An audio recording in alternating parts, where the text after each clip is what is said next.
Okay, I believe the microphone is on. On Rail just went completely silent, which is less than ideal, but come on Rail, play some sounds. And is it working? Okay, there is a sound in Rail. I can see my voice in OBS. Let's see if I can also hear myself. It works! Let's go, technology. Once again, completely BTFO by yours truly. Let me finish setting up things at home. So today was a day that we started late, as I advised, as I warned everyone yesterday that it was going to happen. Not because I woke up late, but because today I had to bring my daughter to school. And I want to let her have some good sleep, so I let her sleep until a little bit later than usual, and then I had to come back home, and then I had to do the morning stuff, and then I had to set up things for the stream. So we're starting almost 1 hour late today. I cannot see my stream on my laptop, which is a little bit annoying. Okay, I can see it and I can hear it, so that's good. It means from a technical point of view, everything is ready.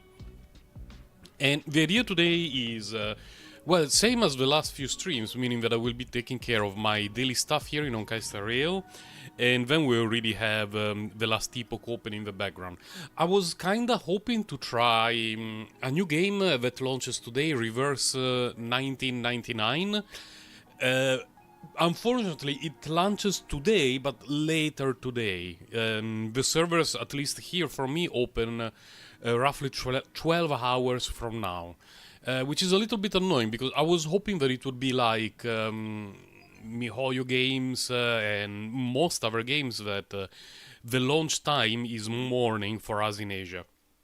And it's not the case. I started the server, I started the game this morning, I launched it, I updated everything, and there was a notice saying, oh, the server's open 11 hours from now. And so I was like, well, I guess I will not be trying that new game today on stream. So, what I'm going to do is just, Honkai Rail and some last Epoch later after I'm done with the daily stuff. And probably tonight, when the game launches, I will try it, and I will see how I like it during the next few days, and I will see whether I want to add it to my rotation of games that I play. Because it's a card game, I like card games. I have not followed its development at all, and for me it will forever be the Suka Blayat Swallow My Exhaust game. For people who are not in my Discord channel and don't know what I'm talking about, Reverse 1999 is a gacha card game that is fully voice acted in many languages. For some reason, there is one of the characters who is a girl who, in the English voice acting, she starts an animation, I don't know if we could call it her ultimate or whatever, by saying Suka Blayat in Russian, followed by Swallow My Exhaust in English. And it's so funny. And that's basically why I installed the game. It just made me so happy when I heard it, like what the hell. It's already a meme and the game is not out yet. So I will try it tonight. I will try it, we'll see how good it is, how obnoxious the gacha aspect is, and we will see what we want to do with it in the future.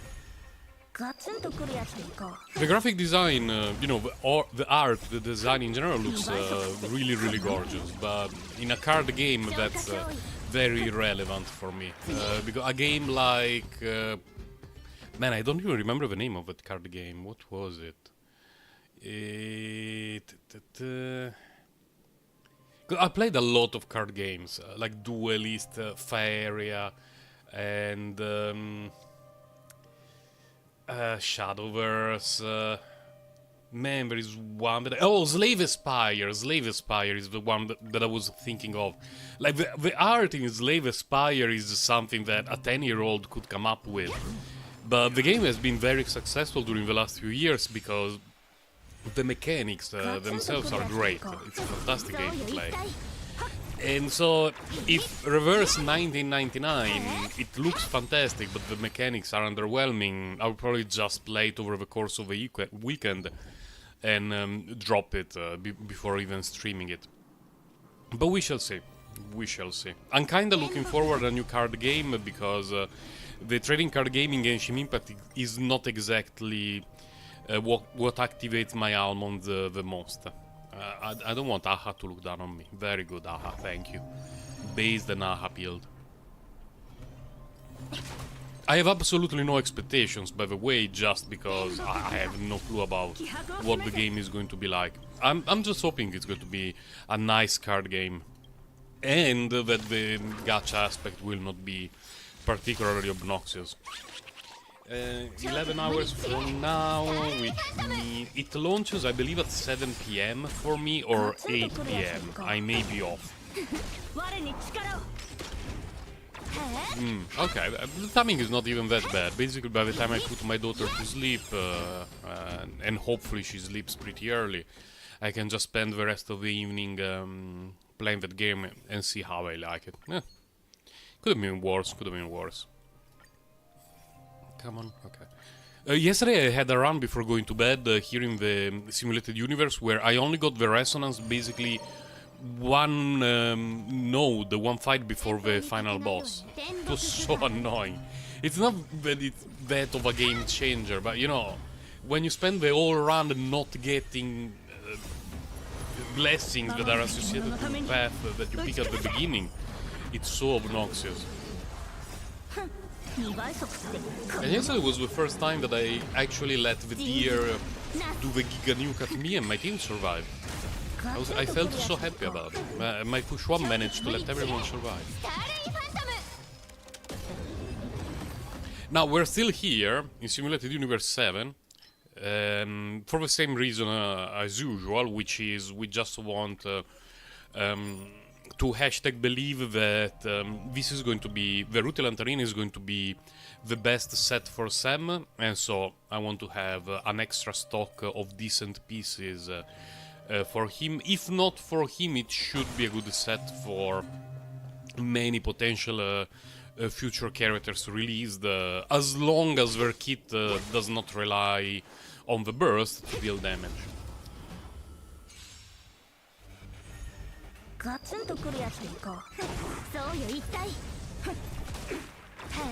will probably have to do a little bit of farming for Zeal during the next patch, when they release the new set that improves the damage output of all the abilities. Although it will depend entirely on how the rolls end up being. Because if the rolls of the new set are a huge downgrade for me, for my RNG, compared to what I have right now, then we may have to stick with Rutilant Arena for Zealy.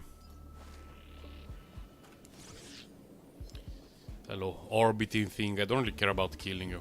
I would rather save 25 seconds of my life.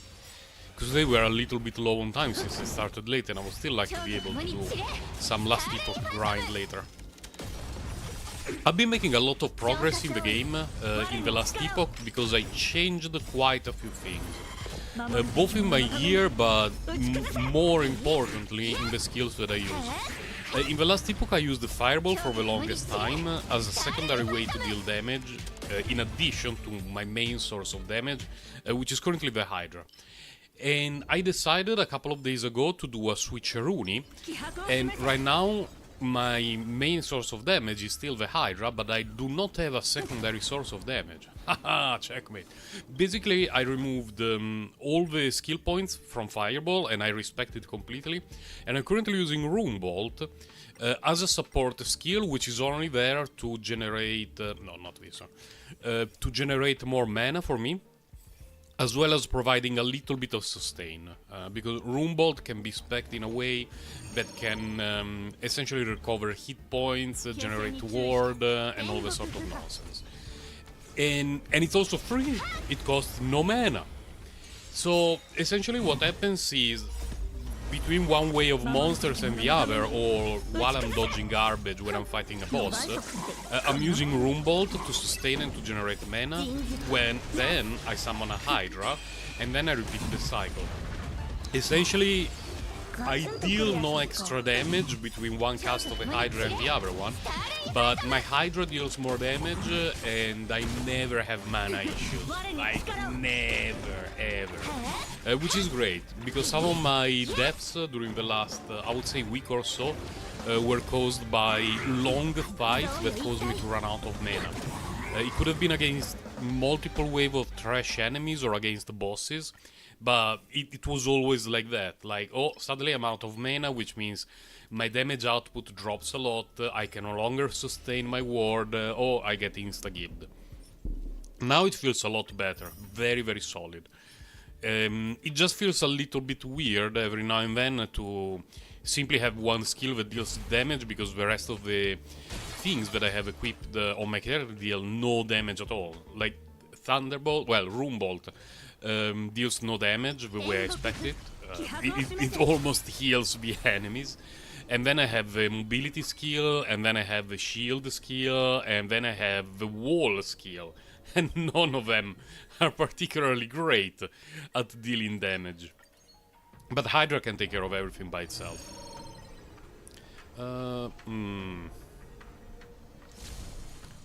It doesn't matter that much. Just every now and then there are some occurrences that are amazing and some that don't do anything, and even transactions sometimes don't do anything, but sometimes they can be amazing. What curious do I have? Oh, I would really be happy to discard that piece of garbage in exchange, or even this one.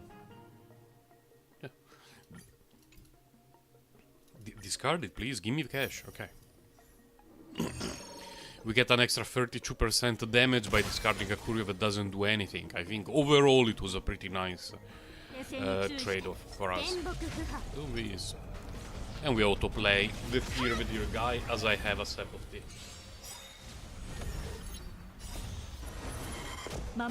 I had a very quick breakfast.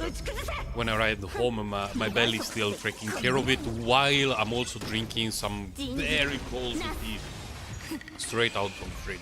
So what I'm trying to imply is that within the next hour and a half, yours truly may have an emergency run to the toilet. But we worry about it when the time comes.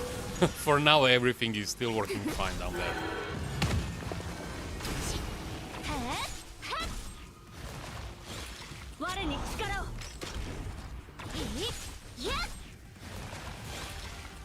The more I look at my Zeely relics, the more I think that farming Simulated Universe 7 feels a bit like a waste. But at the same time, it's not like there is a lot to farm right now in terms of relics. Because most of the characters that I play on a daily basis, their new best in slot sets are going to be released in patch 1.5. So the only thing that I can do is either pre-farm components for future characters that I don't even know who could they be. That was a waste, really. You should not have done it. And just hoping that the materials will not change, or just look for some very minor upgrades for characters that I currently use. Simulated Universe 7 is pretty nice overall. It just feels a bit annoying that most support sets are going to be power crafted by the new one in patch 1.5. Most, not all, but most. And Runtilantarina, currently Zeal is the only character that I have who uses it. And it's not even going to be her best in slot come the next patch. So, wait a moment, this one? No, I don't care about that. Okay, please. Gooby, please. Could block this, okay. Garbage, okay. Next.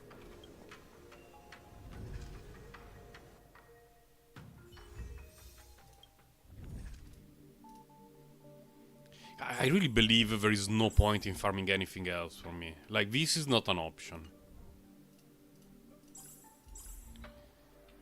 This is the worst thing in the history of mankind. Here, like, if we did not have this here, I would really like to farm this Sprigly Vornak set. Because there are so many characters who can benefit from, you know, both of these things. like being guaranteed to go first and having some extra energy regeneration.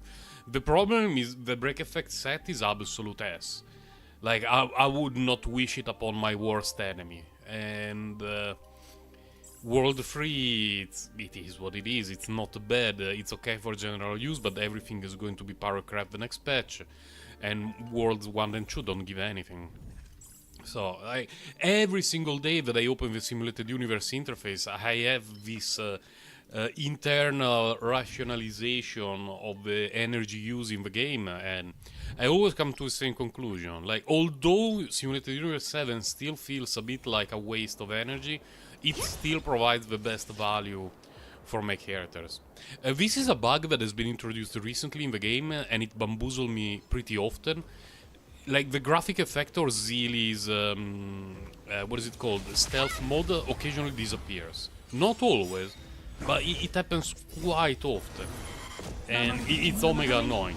Because it makes me think, oh, fuck, I did not click the technique, let's press it again. And I waste the technique point.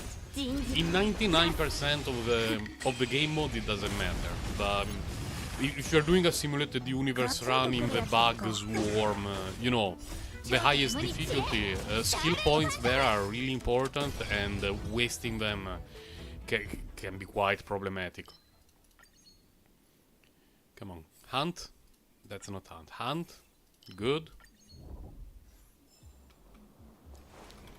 I have not seen a run May in the simulated universe, you know, in the Relic simulated universe in months. The last time that I got a run May, it was in the Bug Swarm simulated universe, I would say a month ago, more or less, and she basically made me win the run on the spot. Like, I had a build that was very underwhelming. I got run May here, Randalot. Have all the Nihility blessings. Oh, geez. I wonder if I will manage to clear the simulated universe now with all the Nihility blessing. And like, I soloed it with push 1 or something like that. But in this simulated universe, the one with relics, I've not seen her in a very long time. I miss Run May. It's such a bastard occurrence. How could her playable character ever keep up with how good her occurrence is? There is no way she's going to be as busted as the occurrence. She's going to be a downgrade from any potential point of view, apart from, you know, the fact that you can have her on screen and walk around and do things with her, I guess. Always occurrence, so we don't need to go for the fight, and we save roughly 15 seconds. If you think about it, if every time that you go for an occurrence you save 15 seconds or so compared to a fight, at the end of 1 year you saved several minutes of your life. Overall, I find it to be pretty valuable. And I'm not even completely joking about it. Like, considering that in the game there is no real benefit / incentive of going combat compared to going occurrence. You save time, you can do other things. Like, instead of playing on Kaista for 1 hour, you play on Kaista, I don't know, 55 minutes. If you're doing a lot of the simulated universe occurrences, you save 5 minutes that you can do anything you want in those 5 minutes. Play something else, go to the toilet, go to get a drink, go outside to get a snack. No, 5 minutes are pretty good.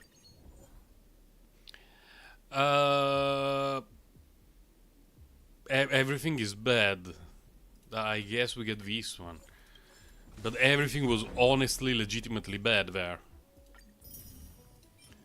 S, garbage. Let's go.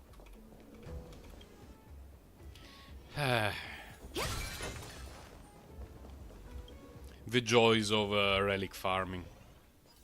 It's not like artifact farming has been kinder to me recently.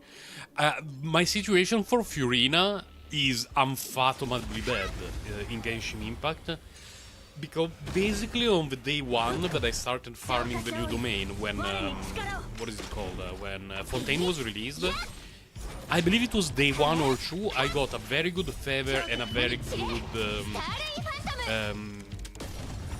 the other piece, you know, feather and plume, whatever they are. Very, very good for Furina. I was very happy. And within a couple of weeks I got a very good sand. Very, very good. And so I was like, that's it. When Fiorina is going to be released, I'm pretty sure that I will also have either a good goblet or a good crit hat. No. No. Like, the best hat that I have for Fiorina has like one roll in a crit substat and everything else is absolutely pointless for her. I cannot believe it. Like, how is it possible? I got so many hats, but not from that set. And I didn't get anything good for Noelle as well, because the other set is very good for Noelle. And so I was rubbing my hands in the dark and going like, I'm going to give Noelle her new best in slot set. I'm glad that I skipped the husk. Yeah, I'm still glad that I skipped the husk, but at the same time, the new pieces that I'm getting for Noelle are absolute garbo. So it's I don't know, I have very mixed feelings about my farming in Genshin Impact. It's not even too concerning because, you know, compared to a decent build for Fiorina, I will be missing out, I don't know, 15-20 crit damage. Let's say 3-4 substat rolls worth of crit damage, and eventually over the course of Fontaine, you know, I will basically just farm that domain because I don't care about anything else. I will get even better pieces for her. But the fact that I got two amazing pieces, one that is, I would say, very good as less exceptional, and everything else is borderline unusable, it's so weird. Because when Raiden was released, by the time she was released, I had a decent set with, you know, fairly even stats, and over the course of the months, I improved every piece, and now my Raiden is pretty cracked. And the same happened in Sumeru. When Nahida was released, I had relics for her, artifacts for her that were even in terms of value, and over the course of months, they got better and better and better. For Fiorina, I have 2.5 cracked pieces and 2 absolutely unusable pieces. But it's RNG. That's how RNG works, from time to time. It's unfortunate, but it has to be expected. Let's get that piece of trash, let's get... Why do you keep offering me remembrance today? What's going on? Is it a sign? Push 1, get me some good relic. Please? Please? Oh my god.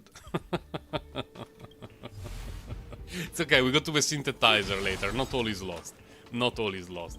Apart from my will to exist in the Onkai real world.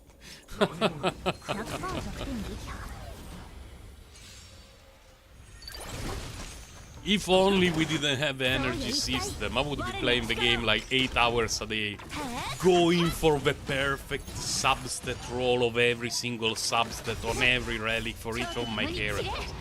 And people will be like, oh, but if we had unlimited energy, people would be done farming after 2 days. You don't know what you're talking about. You have no idea what you're talking about. Everyone would be playing the game 8 hours a day looking for the perfect relics. And after closing the game, before going to sleep, people will still turn to the side table of the bed and open the game again, doing one more run, hoping that the last relic will be the one that changes everything. I had the same problem in Genshin Impact. I enjoyed the game since I started playing it, but I wish I could play it longer. And that's when, you know, hack and slash games like Last Epoch and Path of Exile and whatever not come to the rescue, because those are games that people can play as much as they want during the day.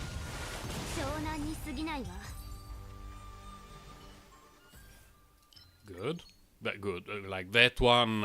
If there was a... you know, when you go to the shop and there are all the bundles and stuff like that, if there was a bundle that costed like, let's say $1 a month and guaranteed to me that every single time that I do a simulated universe run, I had that blessing from the beginning, like your character starts, you have that blessing, I would pay $1 a month to have it, just to save time. Now, I don't want to give MiHoYo any ideas, because MiHoYo is already... they know how to monetize the stuff, but me personally, I would be pretty glad to do that trade. No, don't give me utter garbage. Come on, gang, come on. Is this the last before the Fear the Deer guy? Yes. Okay, let's go.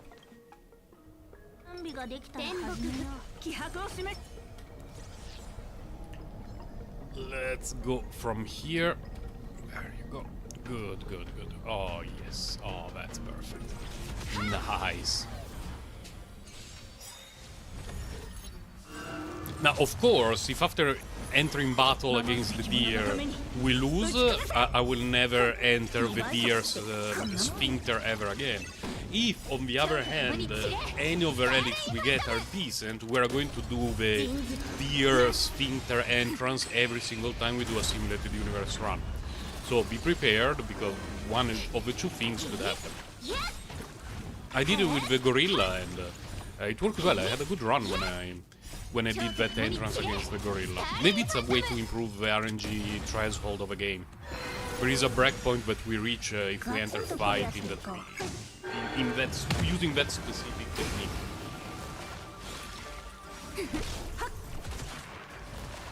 There were two things in Genshin Impact that I legitimately thought for some time that they made me feel dumb. One was a couple of weeks during which I noticed that every Saturday I was getting artifacts that were better than what I was getting the other days. And Saturday is usually a day that I farm whatever, but because of that, for weeks, every Saturday I would use all my resin to farm artifacts. And it didn't take very long until I realized that it was just, you know, it happened 2 Saturdays in a row. My brain thought that there was a pattern, and then it took a bit of time to let my brain understand that there was no pattern, it was just RNG. And the other one was a time that in Genshin Impact, when you enter a domain, there is a tree, you go to the tree to get the rewards. One day, basically for fun, I realized that you can walk at the back of the tree and get the rewards from the back. It still works, it's just an interface design that works like that. The first time that I walked behind the tree and I got the rewards from there, I got 2 artifacts and both were insanely good. So of course my almonds were activated, my neurons activated, and for weeks and weeks and weeks, every time I did an artifact run, I would go to the back of the tree, and then I would start to see if there was a meta from the sides of the tree when getting the reward, and all that sort of stuff. All things that made me feel dumber for even thinking of them, but... Oh, we need to save this one.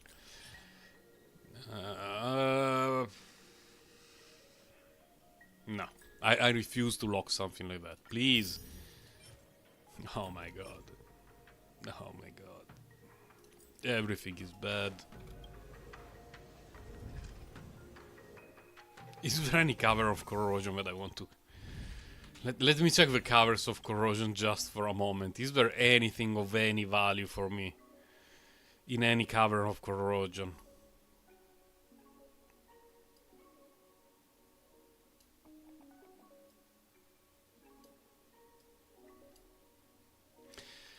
Let's see. Let's see if covers of Corrosion give us something. What is this team? Bailu, look, Bailu. You're one of my favorite characters, but unfortunately there is quite a bit of a gap between you and Fushuan. So let's say that Bailu needs a little bit of rest, because she carried me really hard during these, what is it, 4 months? 6 months? Whatever months of Honkai Rail. Because I didn't get through Ocha, and I never built Natasha, because I got Bailu basically on day 1. And she was my main healer for a very long time, and only now that I got Fushuan, I have a sustained alternative. Hello, Magilla Gorilla. Why do I have Kafka Himeko team? I'm not entirely sure, to be honest with you. I have no clue what this team is, but, you know, Mommy Kafka is here, Mommy Himeko is here, it's not a bad team.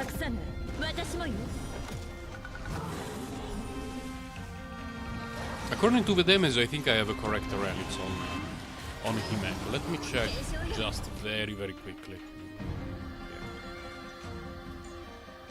She has 85 to 23 after some buffs. So she should be okay, yeah. She should be okay. Good.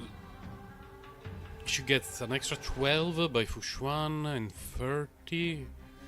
So her stats are 73, 193. It's correct, yeah, okay. She has the right relics.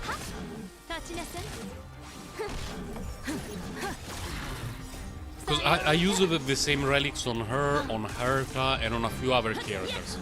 So depending on what the stats look like, I can tell whether the character has the correct relics or not.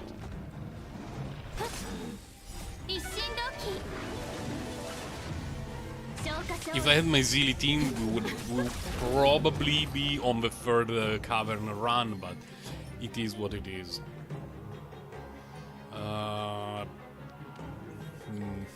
Fine. This one is garbage.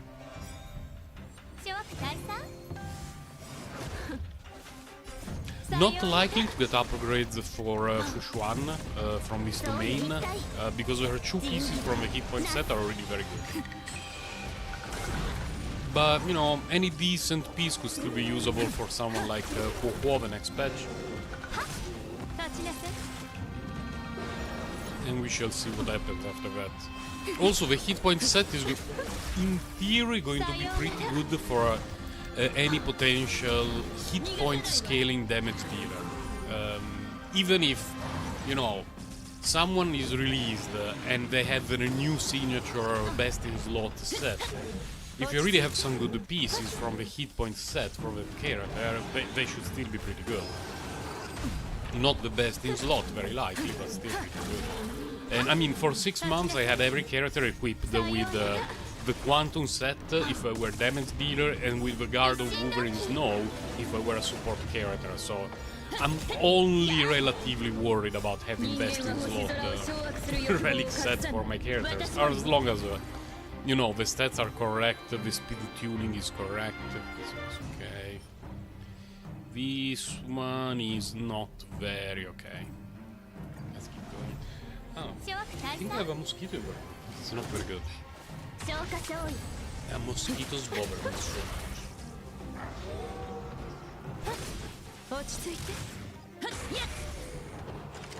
It's getting colder, so as it gets colder there will be less and less obnoxious. But this is the time during which insects, all kind of bugs wake up in the morning and they realize it's getting colder, so they scatter everywhere and they try to enter people's home looking for shelter and warmer temperatures. And you know, if a spider does that, I don't mind. They can find their own corner and they can stay there and catch other obnoxious things. But when I come back home and I find some ants coming in from the balcony, and then there is a mosquito that somehow managed to enter through 2 sealed windows and a mosquito net in between them, and it's flying around the house, or you know, all the kind of obnoxious stuff, it annoys me a lot.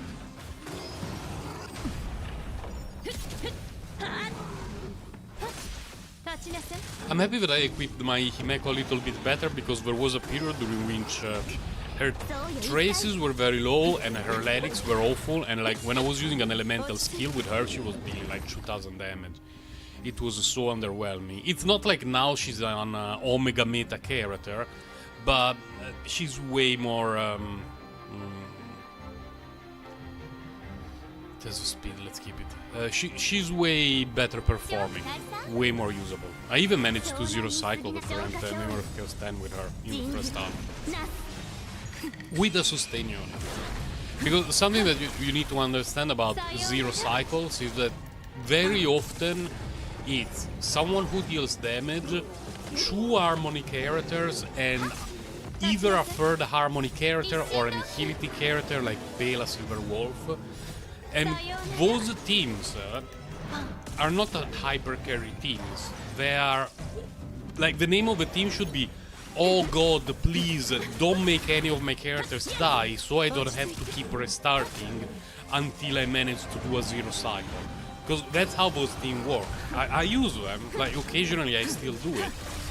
But when you see one of those showcases on YouTube or on Reddit or anywhere, you see the showcase that is a zero cycle, you don't see the 30 runs before that one that were thrown in the garbage over the course of days, because the enemies targeted one of the characters and then... Oh, I like this one a lot. This one is potentially very good. Because the enemies targeted one of the characters of the player and that character died because there is no sustaining the team and they had to restart and it happened again and they had to restart and it happened again for days. So when you see a zero cycle on the day a new member of Chaos is released, very often it's a zero cycle done with a support, you know, in probably one or two tries. When you see people doing meme zero cycles days after a new member of Chaos, that's the reason. They had to go for several retries because their no sustained team forced them to have many retries. But they don't write it in the video description. So many players think that that's the standard. Like, haha, I don't even need a support. Yeah, good luck with that. Enjoy your life in a turn-based game without any sort of sustain. It works, just not most of the time. It's like in Genshin Impact, back when people were doing the character showcases with a character doing a crit for like 1 million damage. But then they didn't show you that they had 10% crit rate and they were just fishing for the... Oh my god, this is the worst thing in the history of mankind. And they were just fishing for the giga crit. They wouldn't show that, they would only show you the end result. We have no activities of any kind in the game right now, and Sealy's banner is going to start tomorrow, 2 hours from now. That's such a weird timing, because it's 9:30 in the morning for me. So, assuming there is no gap or a short gap, Sealy's banner will start tomorrow when it's afternoon, early afternoon for me. Because it's 9:30 AM for me, so her banner will end before noon for me tomorrow. Sealy's banner should start tomorrow in the very early afternoon. There's probably going to be a short gap, but it shouldn't be extremely long. I think that what I may consider doing is have an emergency stream, emergency doing air quotes, tomorrow afternoon, when Zilly banner starts, so that I can do the pools before the weekend. Because in the weekend I'm home alone with my daughter and I don't want to wait 3 days to pull for Zilly Eidolons, because the amount of Eidolons that I can get on Zilly during the run will probably indicate how I will use my Jade and how I will make some of the content from my channel in the long term. And the sooner I get that sorted, the better it is for me. So tomorrow will probably be a sudden stream, probably 27 hours from now, to do the pools, see how it goes. What else do we have to do for the daily activities? Complete a mission, take 1 photo, clear a calyx, consume some. Well, consuming something like this and then taking a picture is quicker than completing the daily mission, which means it's more meta, which means it's what we're going to do. And we will worry about the mission tomorrow. And by we, I mean I will worry about the mission tomorrow. We got those reward arenas. I really want to level up that chest piece though. Cause, let's see. The hackerspace station thingy, not that. This one, I have the... wait a moment. Main stat healing. I might have another one. Yeah, this one, which is good and it rolled a bit in speed. Let's see how this one goes. Do I have Fodderuni? I do not have Fodderuni. Very weird. How is it possible I do not have any fodder? I leveled up some stuff that ended up being complete garbo. Oh, there you go. You were hiding, you piece of ass.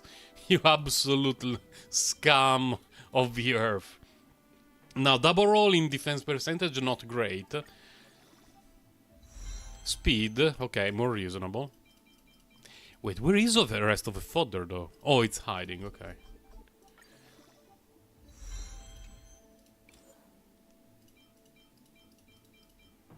No, not that.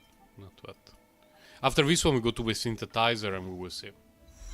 Oh my god, another defense percentage roll, come on.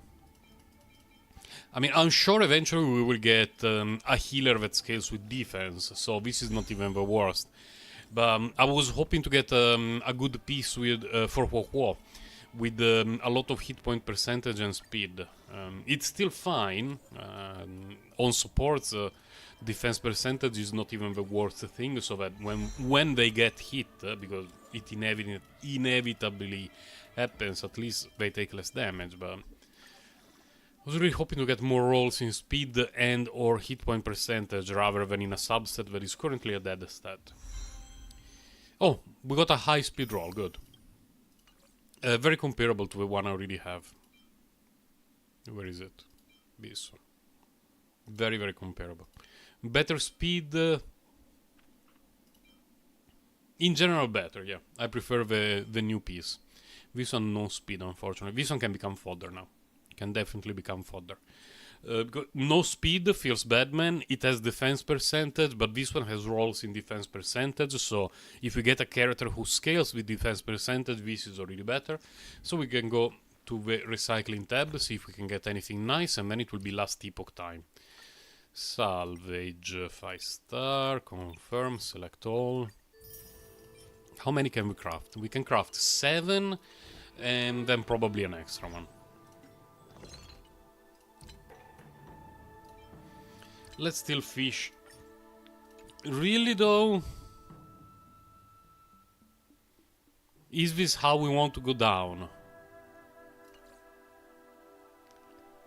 I'm not so sure about that now that I think about it.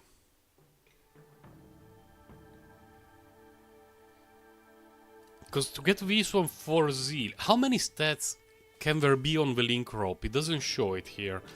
Off the top of my head, a link rope can have, well, attack, defense, hit points, energy recharge, break effect, some other garbage thing, I believe. There is some other trash in the rope, I believe. What are the chances of getting something good here? Am I better off with something else?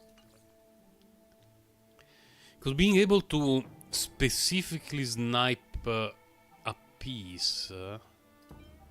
there is a universe in which we get an energy recharge rope from this set, which would be very nice. Let's see.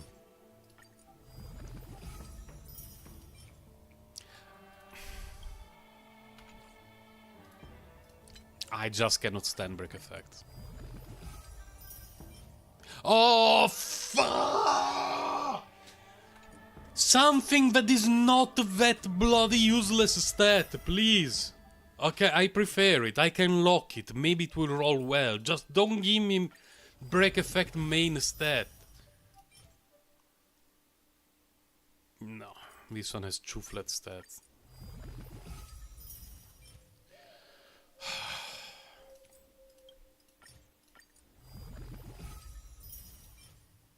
Oh, come on! Anything else that is not break effect. No, this is just too bad. I think we can craft one more. I've had enough of a break effect. Bloody worthless stat. 5 star. Select all. There you go.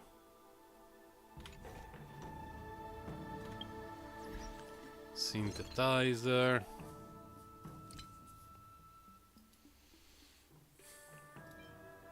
Come on, one good attack rope. One. Just one.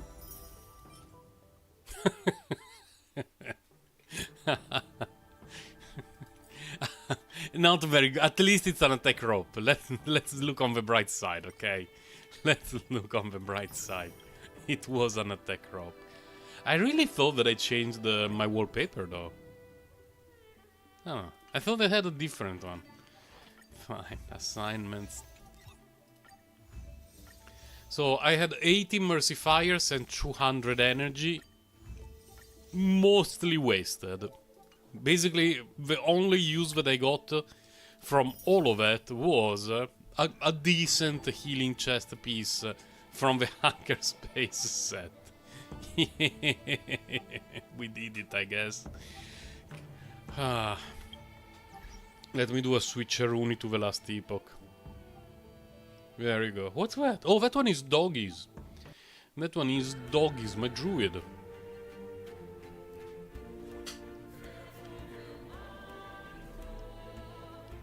Let me switch to the... Oh my god, the sound?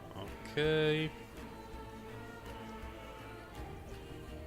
Need to monitor a couple of things on the stream to make sure everything was fine with the transition. Yes, it works. Okay, so this one is... I called it doggies because he summons a dog, although it's not exactly the main purpose of the build right now. But I will be playing this one. This is basically every day, for 5-10 minutes I go through the campaign, level up a little bit, because eventually I want to play a druid. But this is the character that I'm playing the most on a daily basis, usually for hours when I have the time available. And he has been performing very well, and I wanted to show the changes that I made recently. Not here, but here. So I removed Fireball and I replaced it with Roombolt, and it's pretty much spec'd exclusively as a support skill.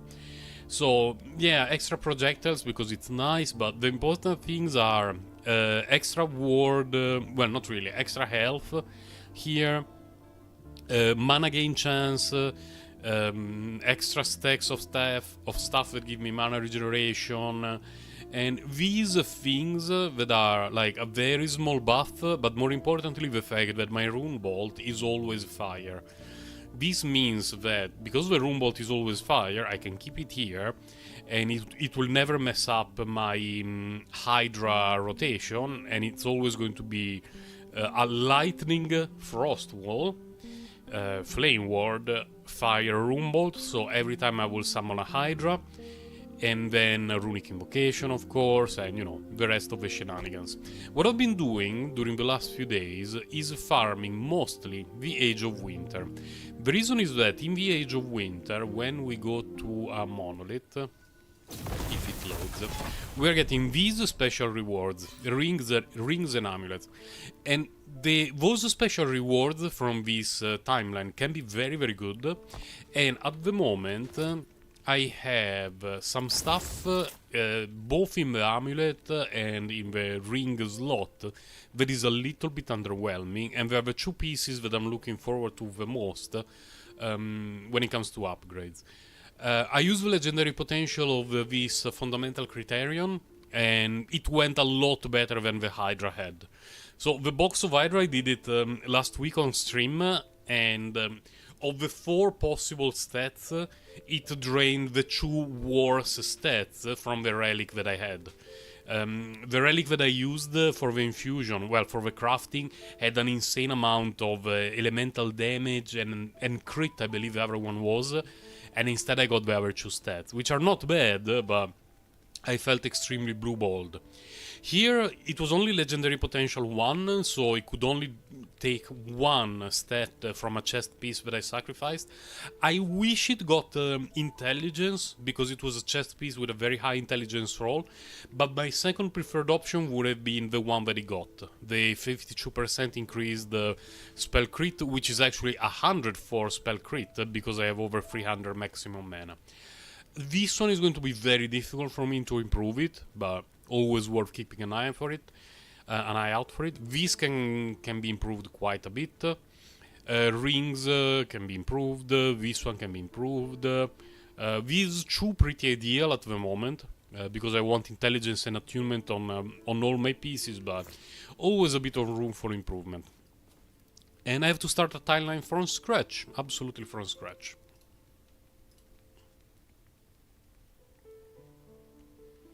I'm not sure why, but the loading times in the last epoch from yesterday, roughly, I would say, have been a little bit dodgy, and occasionally, on very rare occasion, I just freeze at a loading screen for reasons that I cannot fully explain. Is it happening? I think it's happening. Oh my god. It's freezing at the loading screen. It should have finished loading like 1 minute ago. Not 1 minute, but... Okay, give me a second. I need to Alt F4 the game.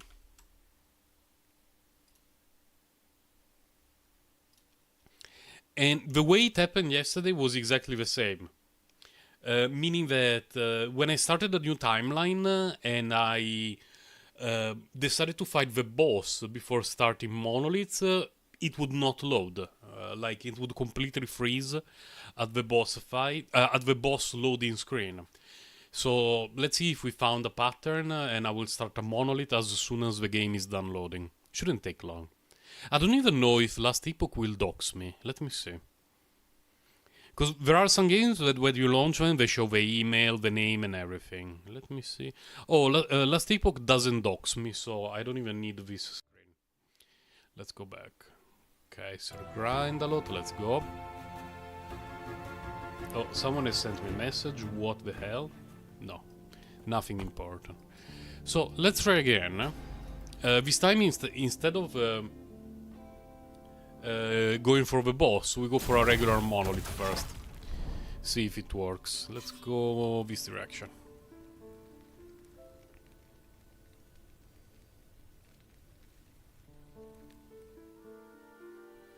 It works. Okay, so let's see later what happens. I will try the boss right after this one. It's a very weird bug, by the way, if it's like that. Like you start a new... timeline, and if you fight the boss first, the game just bugs out. It was not in the game until a few days ago, because it happened to me many times that I would start a new timeline with a lot of... I call it influence, even if it's not really influence, and I would just fight the boss right away. But a lot of keys nice. Not all of them are nice, but some of them are nice. So intelligence, we could pick it up. Hopefully it will become attunement.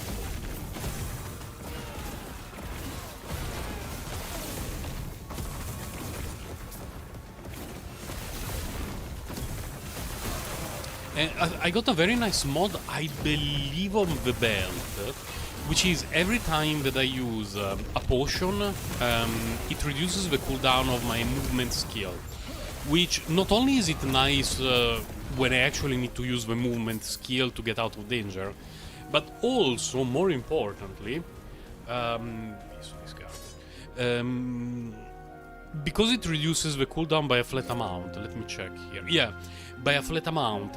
It means that if I want, I can use a potion every 3 or 4 seconds to greatly reduce the cooldown of Flame Rush, which means that I can summon Hydra way more often. It's very, very good for damage output. Because at the moment when my Flame Rush is on cooldown, I cannot really summon a Hydra unless I want to use Runic Invocation. But I want to use Runic Invocation only when it's really needed.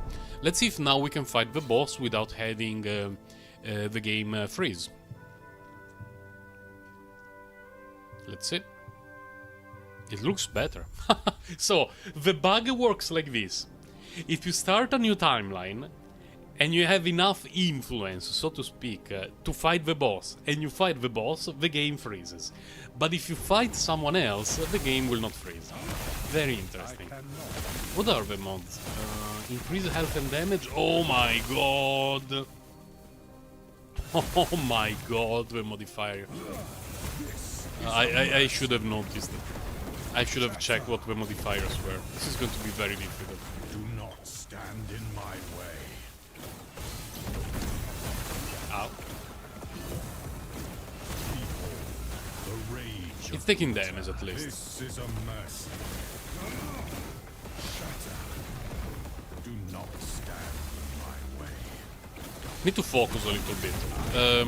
During the last few days I've been farming mostly this boss, and his Giga Nuke and a few of his attacks in general can pretty much one-shot me if the modifiers for his damage output are too obnoxious. Now, the attacks that he does, for the most part, are not very dangerous, for the most part. The main problem is the Giga Hadouken, the Cryo Hadouken, the Kamehameha that he does in front of him, this one, which can be obnoxious. And when he dashes away, if my Flame Rush is down, or it's on cooldown, and I spend too much time in the Cryo Vortex, then bad things can happen. In general, it's not a difficult fight, but a little bit of attention is required. This is a mercy. Shatter.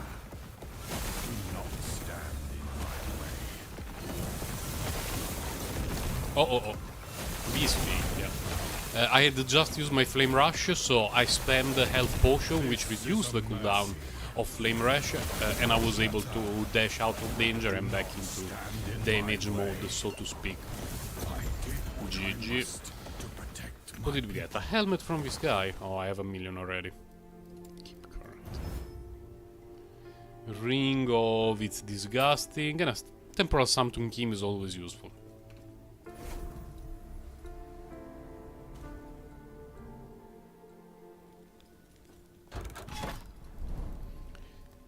An interesting node? No, it's too early for interesting node. I think we go in this direction because idols can always be useful. I have slightly changed the way in which I clear timelines. Because what I used to do until a few days ago was that I would keep going through the same timeline until I met a Shade of Ouroboros or I got to the boss. And then I would do boss fight. Now I'm doing it a little bit differently, so I clear a ton of monoliths, and every time that I have the chance to fight the boss, the timeline boss, I fight it, but I do not rush to the Shade of Ouroboros. I just keep clearing monoliths to meet the boss more and more times, so that when I eventually fight the Shade of Ouroboros, it has more corruption. I don't know if it's the meta strat, but what I noticed is that spending more time clearing monoliths gives me more time to drop loot, which is improving the equipment of my character, rather than just going through essentially a sort of boss rush mode that doesn't drop a lot of good stuff for me.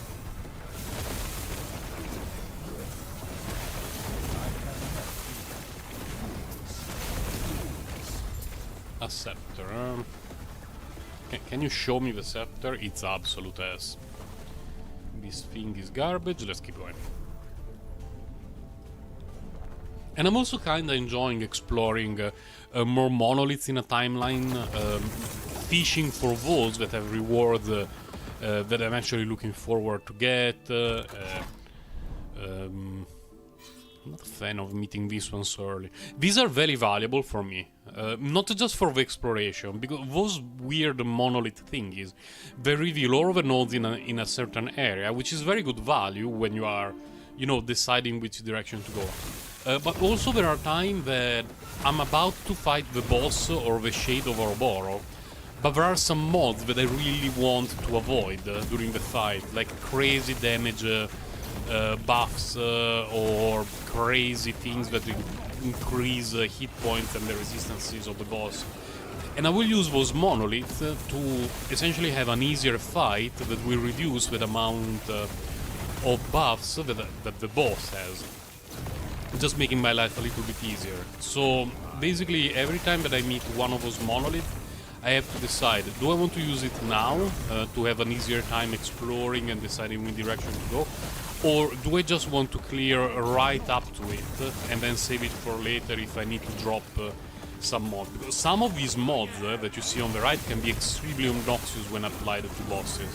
Against the trash monsters you don't really notice them too much, at least I don't. My character is relatively tanky now. Although every time that I see this I die within the next 5 seconds.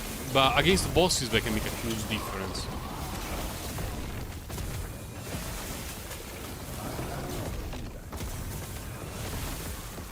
I think that The volume of the game may be a little bit high. I will clear this monolith and then I will lower it a tiny bit. Just a tiny bit. I think that during the coming days, if I have a little bit of time, I will try to change my OBS setup a little bit, so that instead of having a single, live scene that I use for every game, I will have one for when I stream on HSR Rail, one for when I stream Last Epoch, one for when I stream the 1999 game, what is it called? Reverse 1999 if I enjoy playing it, just because they require different settings. Like, I think that I was noticing the other day as I was rewatching parts of my older stream is that with the chat here I basically cannot properly show my character. But unfortunately, this position of the chat is perfect for both Genshin Impact and Honkai Rail. And in general, if I'm clearing a map here in the Last Epoch, it's fine. It's just that it's a little bit in the way if I'm showing my character in Last Epoch. So I guess a little bit of screen management would be useful for me in the coming days. Well, this makes the decision easier because I'm definitely looking for better rings and I want to go to that node. So we go in this direction, we reveal part of a map, then we will decide where to go. There are not any uniques that I'm specifically hunting for this build. Apart from, a Hydra with better rolls, or the chest piece with better rolls, but for those I have to go to a different timeline, so I'm not particularly interested in farming the random unique monoliths here in this timeline, because the chances of getting something useful for me are extremely limited. Now, things may change if I do end up getting some specific units that increase resistances a lot, because some uniques have very good effects but very bad resistances, while other uniques have amazing resistances but no particularly good effect. And if I could have all my resistances capped and have, let's say, flex slot where I can put anything I want, then I could be looking for some sweet unique with useful effects, possibly with legendary potential, and try to throw intelligence and attunement on it. This is because the chest piece that I have makes my character a dual scaling character. And usually mages only scale with intelligence, but I'm using the unique chest, which is called, I will not pretend that I know the name, I don't know it. Maybe I will show it at the end of this fight. Criterion something. It makes my character, particularly the runic invocation, scale with both intelligence and attunement. So I need to boost those two stats, which is why both on the gloves and the feet I have intelligence and attunement. What is it called? Ultimate Criterion. Fundamental Criterion. I'm very bad with names. Let's keep going. It may be almost time to go to have a trip to the chest to drop some of this garbage, yeah. Starting to be a bit full. I know, I have not tidied my bank yet. I have not. I think stuff without legendary potential I just drop it. This one I do not have many, and apparently it's kinda rare, so I would rather save it.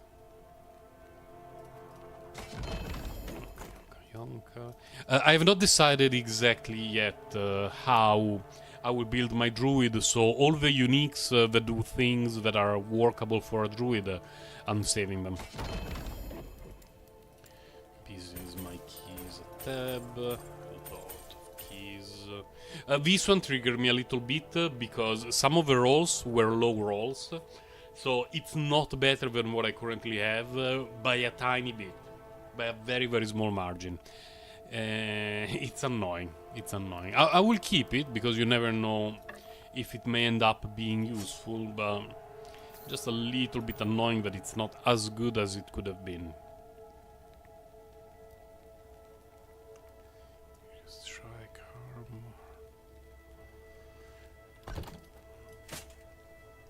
armor. We Well, we have 12 intelligence against 10. We want to get attunement here. No, it has to be attunement. Attunement or... oh, recycle. For you, my dude, it's the opposite. We need intelligence. Okay. Okay. Now, we have intelligence.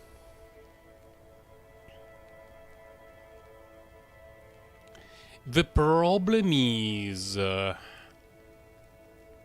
I don't mind armor, but at the same time, what I really want here is critical strike avoidance. Because at the moment I have 100% critical strike avoidance. And I don't want to drop it too much.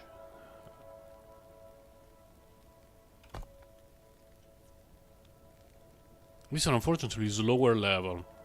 Requires level 79.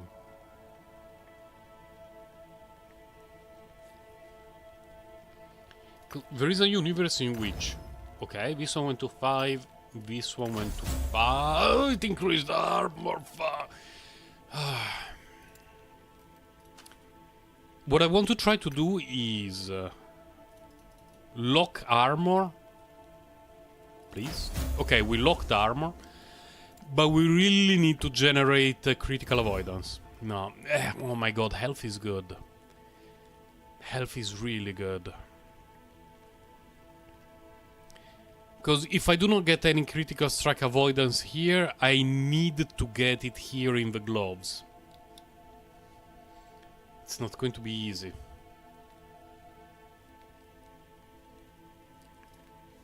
Oh my god.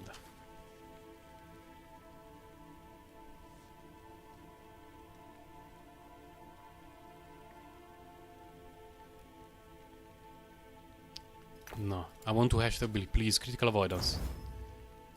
Critical avoidance. Critical avoidance. Oh my god, it's the last shot. Critical avoidance. No.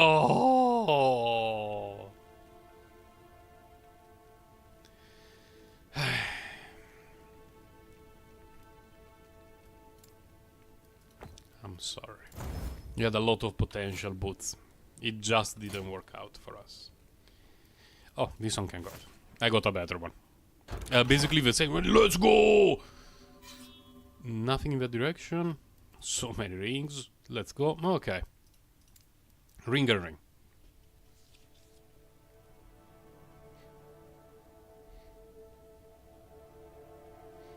But you know, breaking completely a piece in Last Epoch doesn't feel as bad as breaking a relic in on HSR, just because in the Last Epoch you can throw yourself at the RNG god non-stop. So getting stuff is way easier compared to something like Genshin Impact or on HSR. You know, on HSR, when you get a good piece and it rolls like acid, it feels so bad because you don't know when or if you're ever going to get a piece just as good. Here it's going to happen. Definitely going to happen. It's still RNG related, but as long as you play the game long enough, it's going to happen. Oh, wrong way. Just wish my character was a little bit faster. I always complain about it.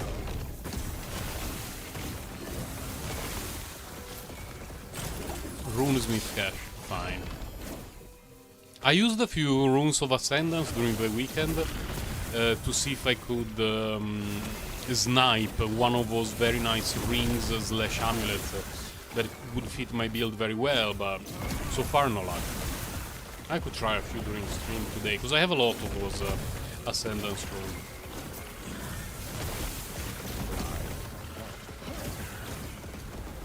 Are you done?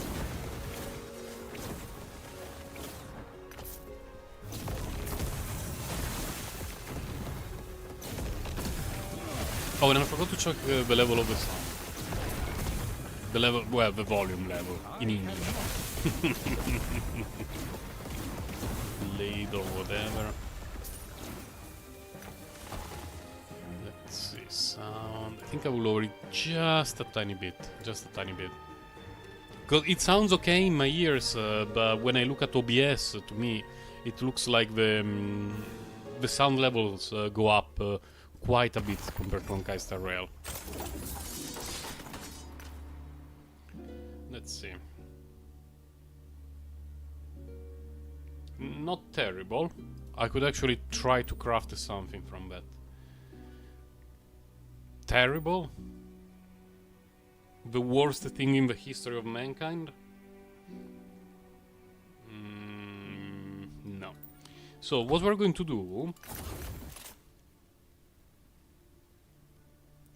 Where is the one that I said it's workable? This one is workable, we do it later. Here we try to go with Rune of Ascendancy. This one is garbage. Is it the same? They look so similar. What the hell? Oh, it's a set, right? What do they even do? Flame Ward? Oh, whatever. This? Oh, come on, really? Really? What a scam. Okay, now. This is very workable, but we need something that is not this. Not this. Not this. That's a lot better. Okay. Void resistance, poison resistance.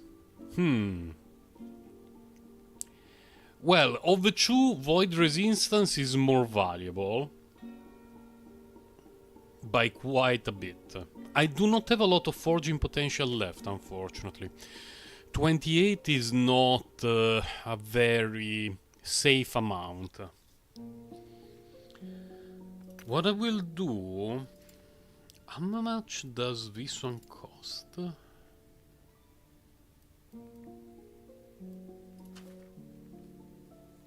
1 to 12. Both cost 1 to 12. Okay, we locked it. We still have 20 forging potential.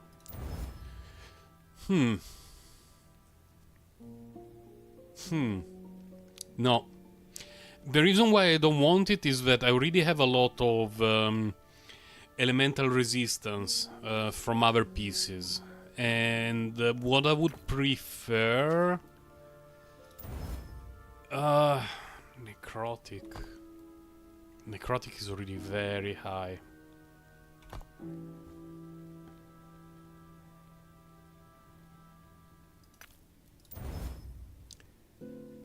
Man, it's going down. Oh, no for... Oh, fuck.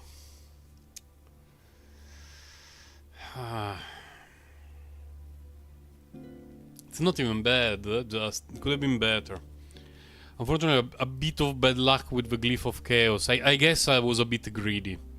I should have just done a Glyph of Hope, level up these two, and hope that way. It's not the worst, just... Let's see, 6834, 6624, so the damage on Rumbold goes down a little bit, which is not amazing. Yeah. I will keep it, because it definitely has potential, but it's just a pity that it trolled so poorly. Now, let's go here.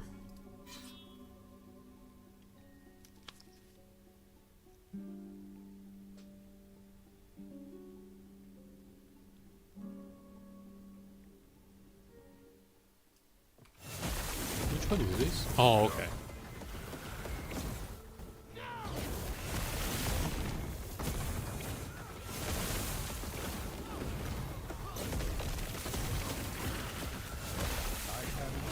Every time that I look at my mana there, I'm so happy. It recharges so quickly that it's basically a thing for which I have to worry zero during my playtime. Like, it goes down a bit, but I really need to spam my skills to let it go down. Like, right now I'm spamming the wall for no reason, it went down. But... oh my... no way!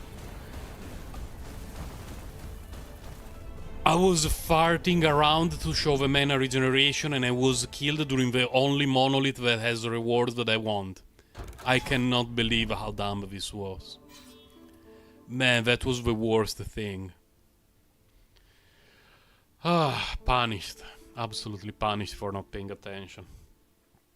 What I was trying to say is my only skill that costs a lot of mana without ways to recover it is Frost Wall, so unless I spam a Frost Wall for no reason, my mana barely goes down, and by simply using the Rune Bolt a few times, the mana goes up very, very quickly. I cannot. And what a bum. It's the first time that I die in, I believe, 3 or 4 days. Which is why I don't play hardcore characters in any game. I would never be able to.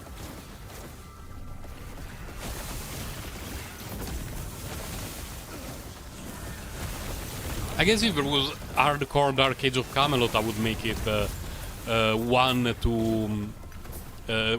to 50, no problem. Like easily, without ever dying. Without even going close to dying, just because I know the game too well. But for hack and slash games that you can get insta-gibbed by enemies simply after not paying attention for 2 seconds, no, I would never play it.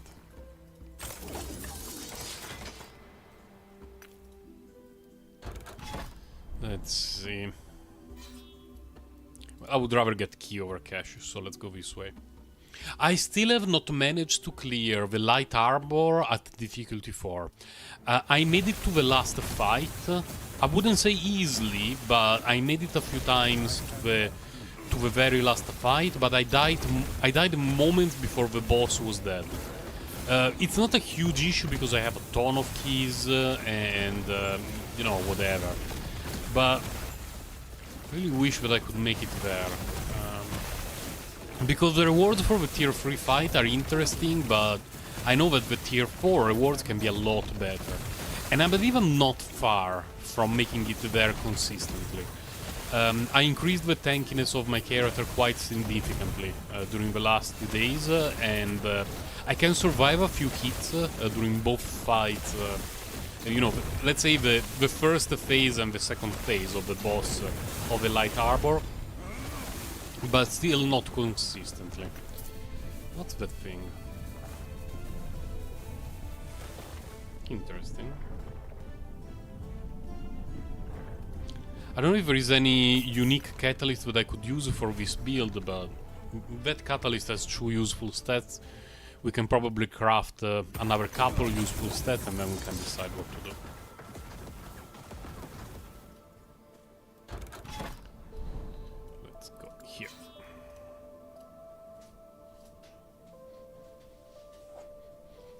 Now, as far as unique rewards go, the ring from this timeline is more interesting for me.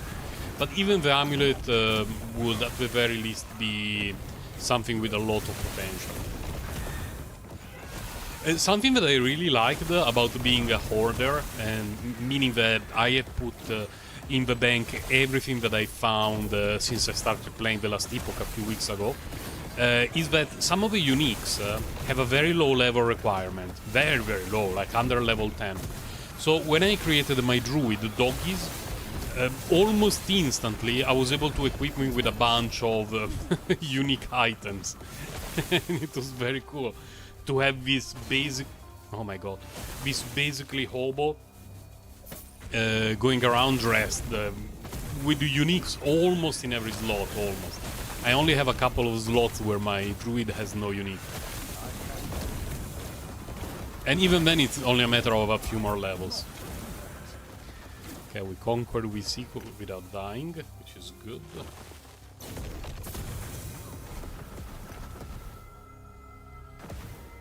Let's see if we can get a nice reward.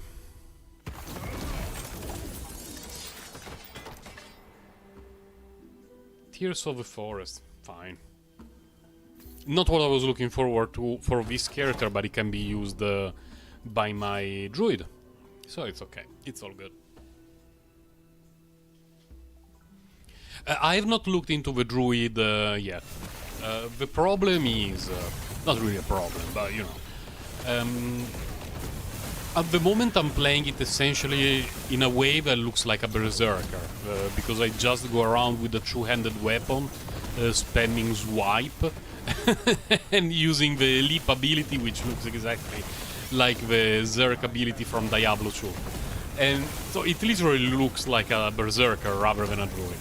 But later on there are some skills that allow the character to turn to morph like the druid in World of Warcraft, and those will require a completely different setup, both in terms of equipment and skill, but it will take a long time before I can make it there.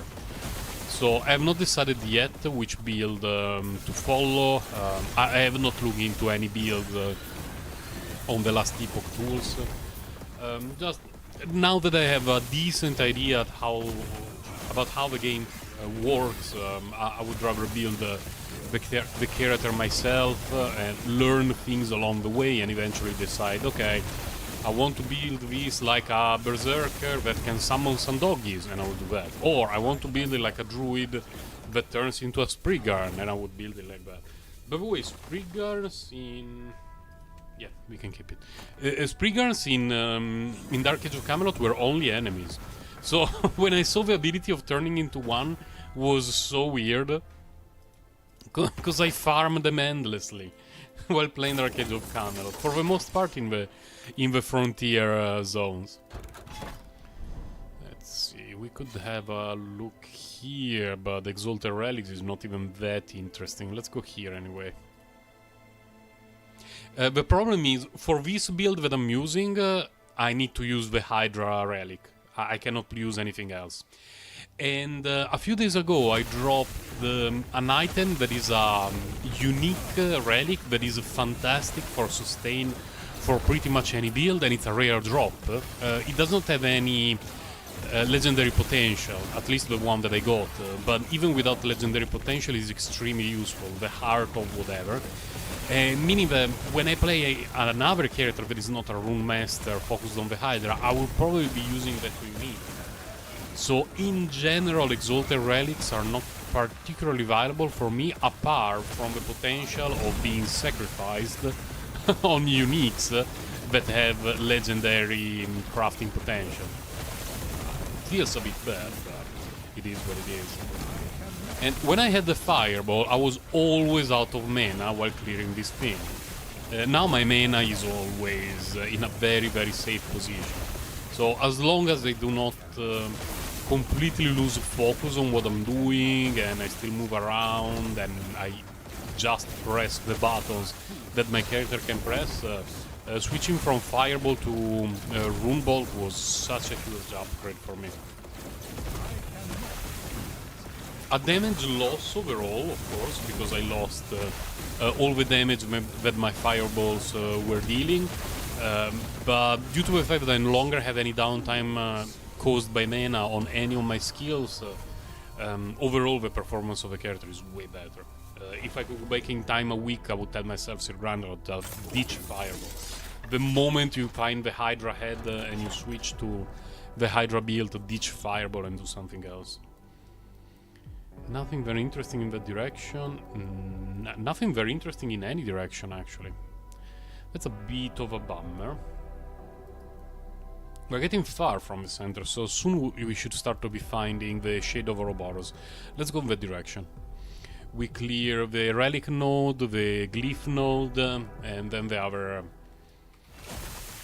thing. I don't know what it's called. Oh, it's this one, the Tower Defense. It's not yet tower defense, there is no tower to defend. It's more like a wave monolith. Let's stay here.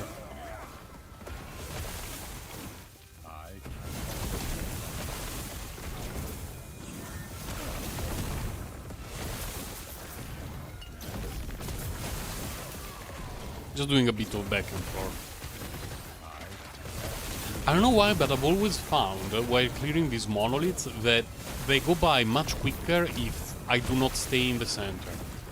Like, if I stay between a couple of the locations where they spawn, and I just spam Hydras around those locations, and in the direction where the rest of the mobs come from, it feels like I'm clearing it quicker compared to staying in the center. Which is very counterintuitive for me, because it's a horde mode, with enemies spawning from every direction. The idea is you stay in the center, they go to you and you kill them. But it's always slower when I do it that way.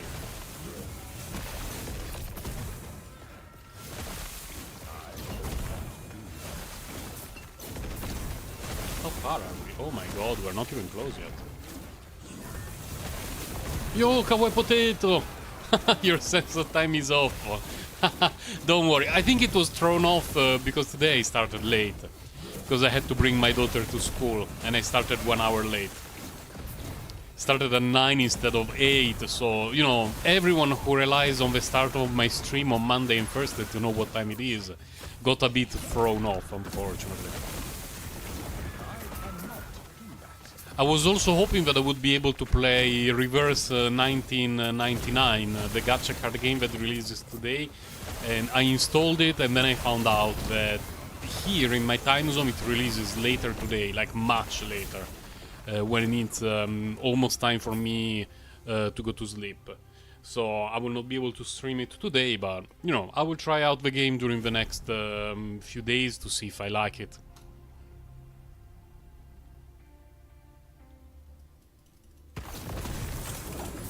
Oh, and if you're worried about wasting my Honkai Star Rail progress, fear not, because I used 80 Mercifiers and 200 energy between Simulated Universe 7 and the Corrosion Cavern, and I barely got one healing chest piece that was usable because it had 7, what is it called, 7 speed, and that was it. It felt so bad. Spooky stories.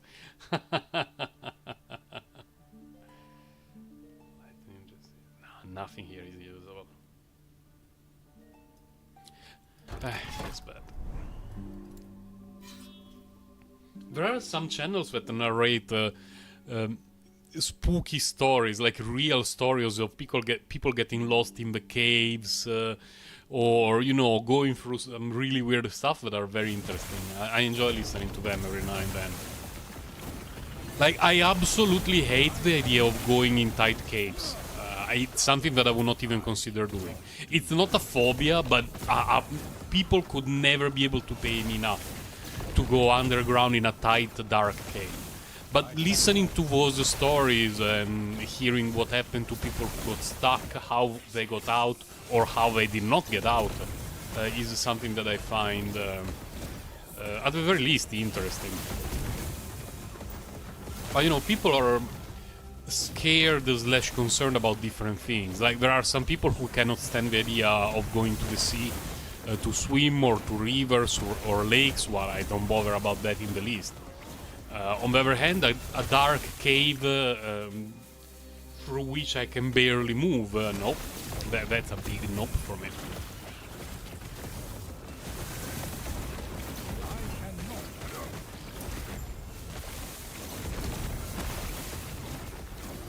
Oh, okay, we know where to go.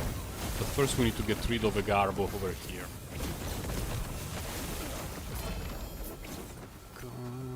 Belt of Purity. Conversion. It's good if I start to play a Necromancer. Not good for any of the characters that I play right now, but...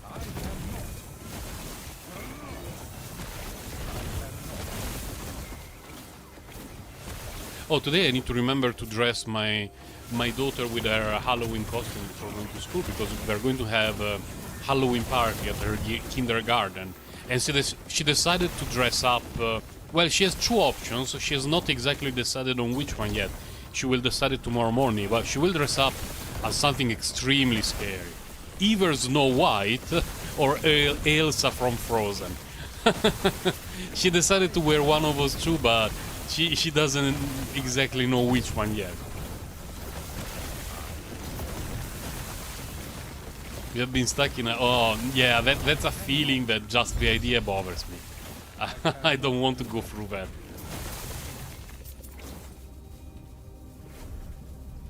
And it's not caves in general. Like, I could go in a large cave. I've been to many large caves in Europe, in Australia. And, you know, as long as it's a big cave where I can walk freely, they don't bother me at all. Like, I'm absolutely fine with that. But a cave where I can barely move, no, that it triggers some sort of survival response from me, and I cannot stand the idea. of getting stuck and not being able to move and struggling to breathe and all that sort of stuff. No, no, no, no. That's not for me. I would rather be dumped in the ocean 50 kilometers from the sea, from the, what is it called, from the shore. That will not bother me in the least. But I just float. I can swim, I can take care of the waves.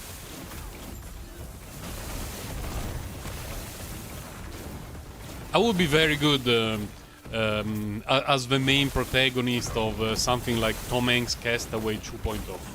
That's for sure.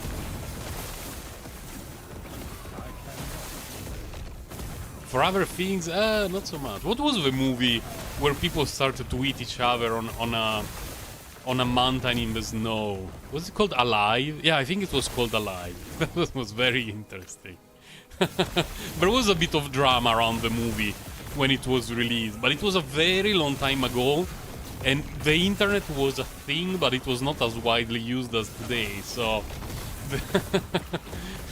If that movie was released today, which would never be possible, they would never make a movie like that today,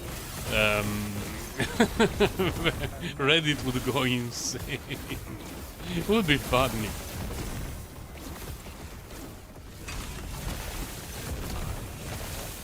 It's this one again. Oh yeah, it's the bacon. Time to activate the bacon. Oh my god, I just remember I have some bacon in the fridge. That has been there for a very long time. Oh fuck, I need to check if it's still good later. The problem with bacon is every time that we get a pack of bacon, the first half, like we eat it in instantly. Either in sandwiches or on pizza or pasta or whatever, any way we cook it. You can use bacon for a lot of things. But then the second half, it always has the problem of, well, we used bacon yesterday, it's fine for me, but I don't want to prepare it again. Let's do it tomorrow. And then the next day I forget, and I keep forgetting. I just realized I have a pack of bacon that must have been there. I want to think that it has just been 2 days since I opened it. I want to think it has just been 2 days, but part of me thinks it's been more than 2 days. And I'm deeply concerned. And it's omega annoying also because I had the breakfast when I came back home after bringing my daughter to school, and I completely forgot that it was there. Here we have the Ouroboros, but we don't have any interesting node. We can go to fight the boss. What are the modifiers? Okay. Can give it a try. The modifiers make the boss very tanky, but I didn't see particularly obnoxious damage output modifiers, so it should be okay. This is a mercy.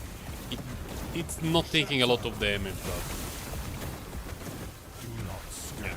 The thing there, the Frost Orb, I happened to eat all of it a few days ago, when the boss had a modifier that I didn't notice, which was an extra 150% elemental damage.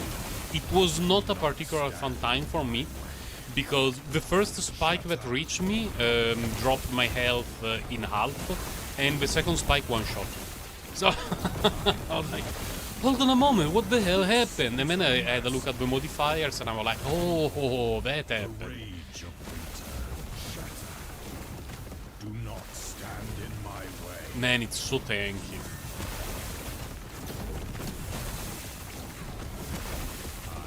This is a But I'm okay with a bullet sponge enemy as long as it doesn't deal an insane amount of damage. Because if a bullet sponge enemy also starts dealing an insane amount of damage, that's when you need to try hard. I don't want to try hard, I'm tired. I just want to grind some sweet loot and make my characters a bit better. And when this one is done, like to a degree that I find complete, I can focus on my druid doggies. If I have to try hard against every boss, it's not as easy. I wonder how long it will take me to level 100 doggies, by the way. Because with the Room Master it was very quick, but to me it feels like... I wouldn't say it's an unbalanced character, but it performs very, very well. Just because you obliterate stuff even outside of the map without noticing it. while you're still making progress with the game, and you are getting XP for stuff that gets killed outside of the map. So it looks like an XP machine. I wonder if a druid will make me want to move on with my life and play something else, or if I will still find it enjoyable. Uh-oh.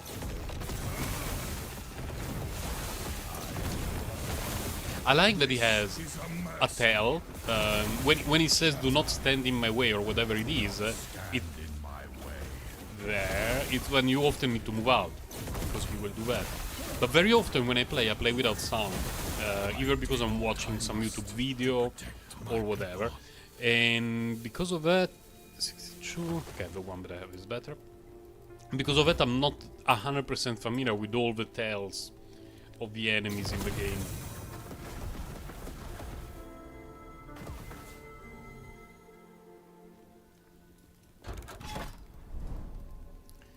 Let's see what we got around here.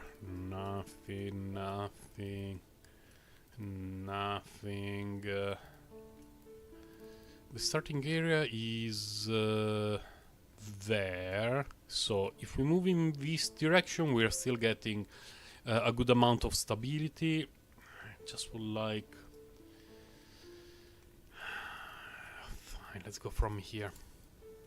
Let's hashtag believe. Oh, I mentioned something, Kawaii Potato, few minutes before you joined the stream, which is that tomorrow the Zeely rerun banner will probably happen when it's afternoon for me, early afternoon. And I'm considering doing a slightly emergency stream to pull for Zeely tomorrow when her banner starts, instead of waiting until Monday. But it will depend on exactly the time during which Zeely's banner starts, because I didn't see it. Like, I know that tomorrow around this time is when Jinliu's banner ends for me, but I do not know exactly what time Zeely's banner will start. If the gap between the two is very short and it's like early afternoon for me, maybe there will be the Zeely summoning stream tomorrow. But if it's late afternoon and I cannot stream because I have to go to pick up my daughter in school, or it's about time to start preparing dinner and go to bed for my daughter, then the Zeely rerun pulls me on Monday.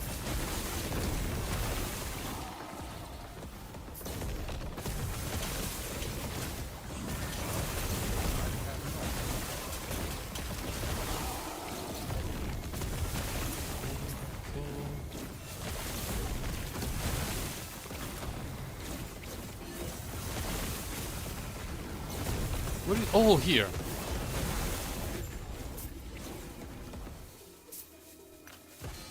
Hey, what the hell is that? Who's shooting at me? Who is the little piece of trash who is still... Oh, you.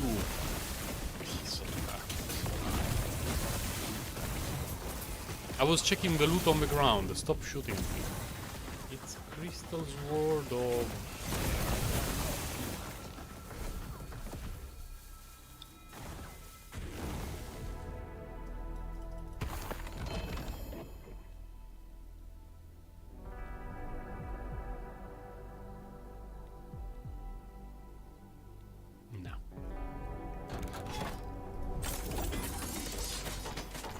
And the servers for Reverse 1999 are not open yet. They open in, I believe, 10 hours from now. But a thing that I noticed is, at the very beginning, when you just load the game, in one of the loading screens, exactly like this one, there at the bottom there is a brief description of the game that says, oh, the year is 1999. It was a time during which people did this and that and whatever.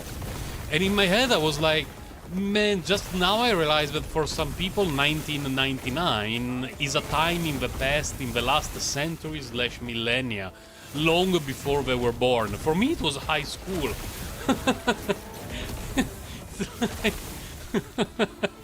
It felt so weird to think that for some people 1999 is a period in time But for me feels like, I don't know, the 60. Like if you tell me the 60s, for me it's like, oh yeah, I heard about it. I have no idea what it was like, but I heard about it. For some people 1999 is like that, but for me it was high school. Time really flies when you're having a good time. When you're having a bad time, it doesn't fly at all. Feel like an old spud, yes. And especially because the design of the game is very beautiful from an artistic point of view, but it doesn't look like England in 1999. Like I'm not sure where the game is set up, is set. I will have to find out when it's properly released. But the drawings clearly show London, at least some of the drawings, and you know there is the London Bridge, there is the big clock, and all the sort of bullshit. But it didn't look like that in 1999. It looks more like Victorian era London, 1999. And I felt so old because I was like, no, it didn't look like that. It looked like that 200 years ago, 300 years ago, not 20 years ago. But the look is very beautiful. I will definitely give it a try. I hope it will not make me feel too much of a boomer slash zoomer slash whatever it is. It is my generation.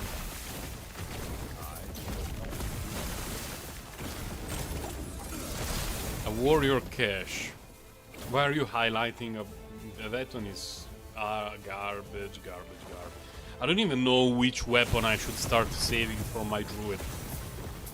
I have absolutely no clue.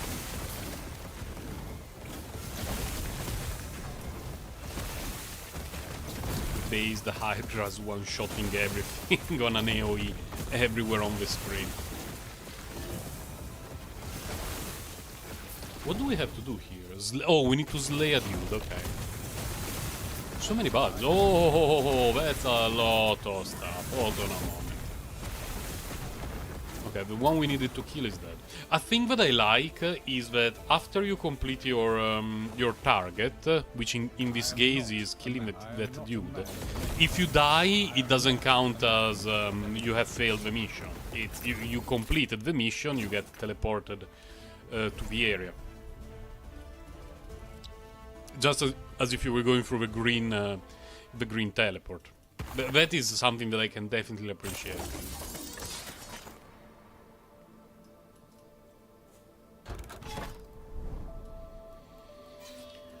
Ouroboros dude. This is set items. Set items are absolute ass in this game. At least all those that I found. So I guess we fight the boss. What are the mods? Because we could also consider going through an Ouroboros dude and move on with our life. I have enemies deals 90% increased damage. How about no? How about we don't do that? We could fight an Ouroboros dude straight away. So oh my god, we really don't want that. We really do not want that. We need to clear a few nodes to make sure that we drop that thing. Yeah, I would rather have this. Followed by... oh, two of those, it's annoying, but... increase movement speed and damage. Or, let's see here. What if we go from here? Slow on hit. Extra health.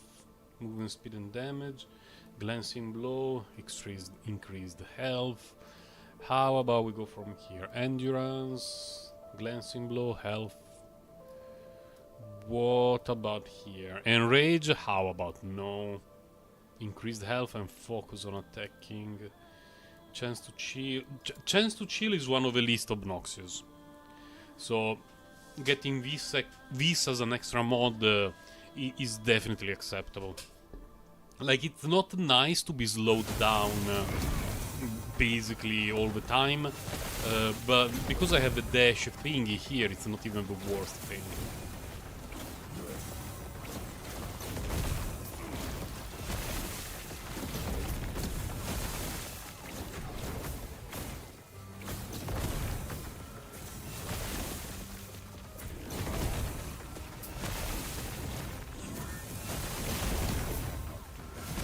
hopefully Hydras will spawn more Hydras. Because one of the things that the Hydra does, thanks to the relic, is after killing something, it has a chance of spawning another Hydra.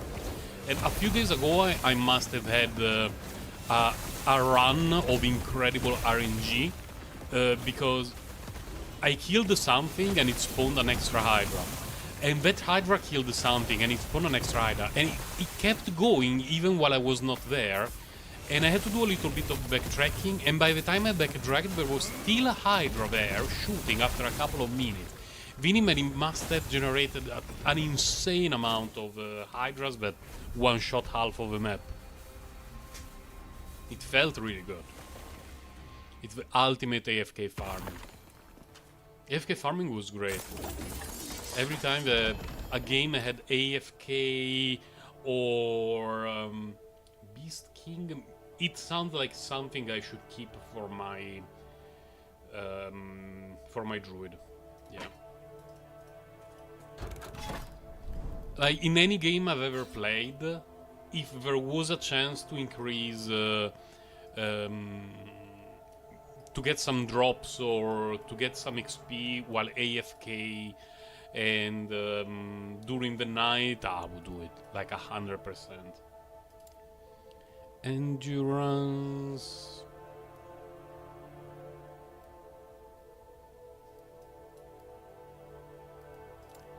Fine.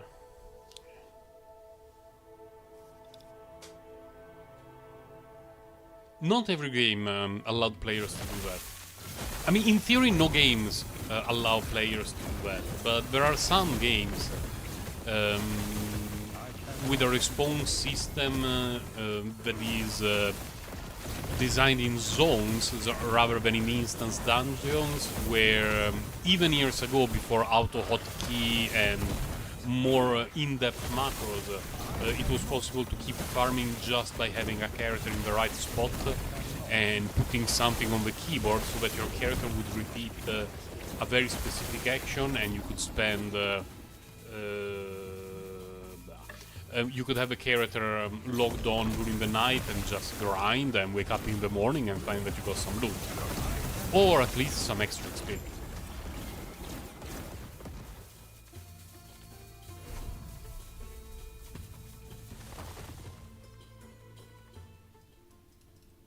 The unfortunate thing, of course, is that over the course of the years, with auto hotkey, macro software and all this sort of stuff, there was a rise in both, and then you had to spend time. Someone mentioned me somewhere, and then you had to spend time trying to get the boats killed because that was the right thing to do, of course.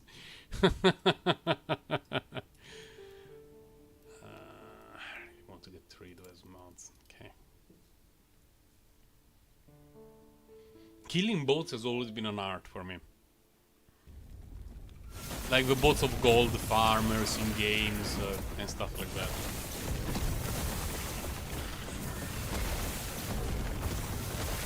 And I've never played World of Warcraft extensively because I've never enjoyed the art design of the game and the amount of focus on PvE. Dark Age of Camelot had always had more focus on PvP. I kinda wish it had more PvE. Like, I wish it was a little bit more balanced, but it was more balanced already compared to a World of Warcraft, which was /is pretty much exclusively PvE, apart from US essentially. And boats were never a big problem, like gold farmers' boats. In Dark Age of Camelot, simply because money didn't matter. Like no one would spend the real money to get the currency in Dark Age of Camelot. It was absolutely madness. So it was not a very rewarding thing to do for botters. But some people would still do it. And due to the aggro and respawn system in the game, if you were a real player and you wanted to kill botters, incredibly easy. You could just pull aggro from monsters 25 kilometers away using abilities that deal no damage, like a debuff or whatever, and then you would pull those mobs in the range of the botters, and the moment the botter use anything that caused the damage, the mobs would aggro that water, and that would be sent back to the respawn. And it would mess up all the macro system, and nothing would work again, and then eventually the botters would give up.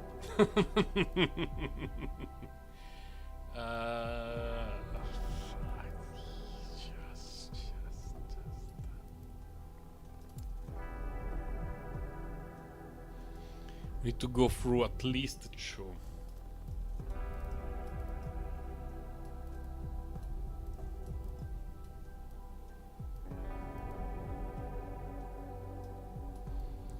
We could give it endurance and speed and damage is not even the worst thing. Speed and damage, 100% glancing blow, no. Here we have enrage. I think we go through this one and then the monolith. We drop the increased elemental damage, and then we can do the boss, and then we can go to the Ouroboros guy.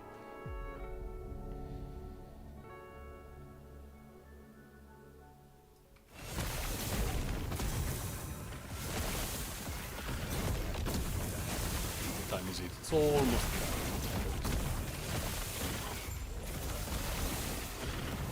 Slave dragon. Wow, we found it immediately.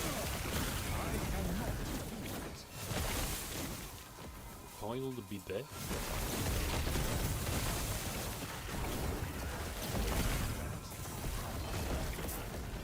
Hold on a moment. There is something moving on my microphone. RIP headphone users, because I had to touch my microphone, but there was a small bug. A very small bug decided to have a wolf on my microphone. What the hell? I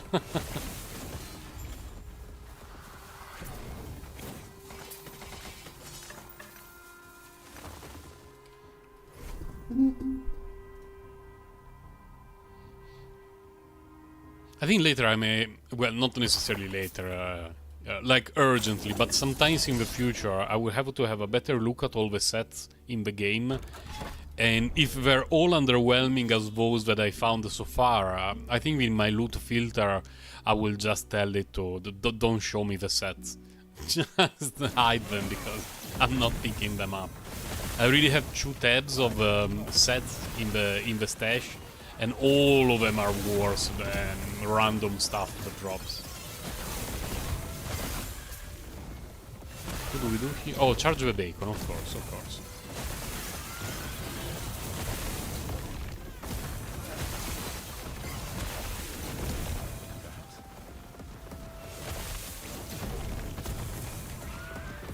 Is it bacon time? Yes.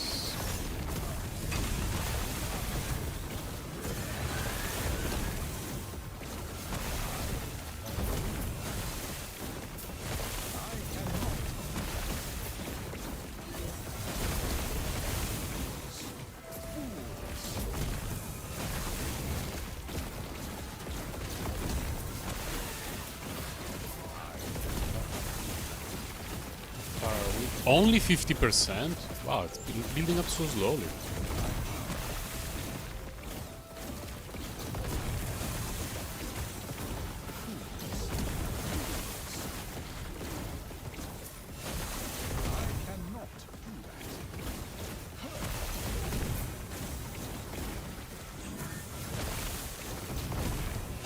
Okay, we're at 100.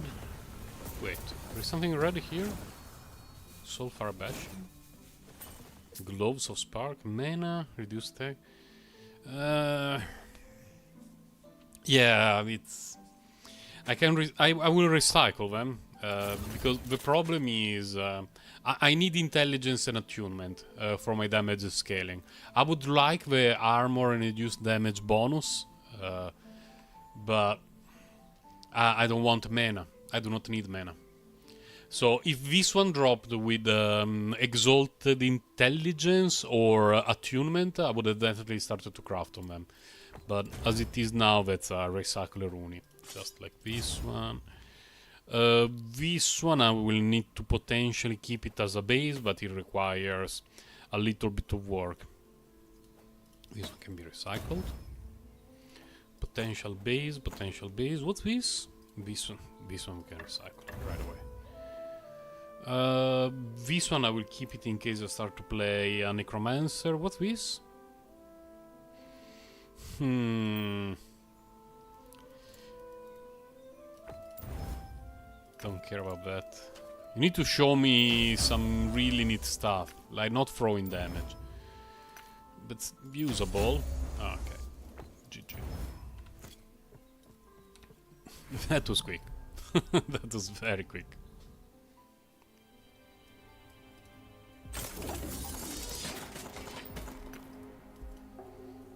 Okay, so now that we dropped some of the most obnoxious mods, we can fight the boss. And then we can go to meet the Shade of Ouroboros. After I have a sip of fresh tea.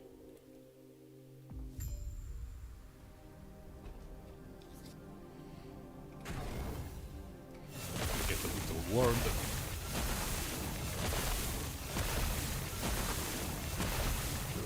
This is a mercy. Oh, come on, I'm not in the way. How did you freeze me there, you sack of garbage? Stand in my way.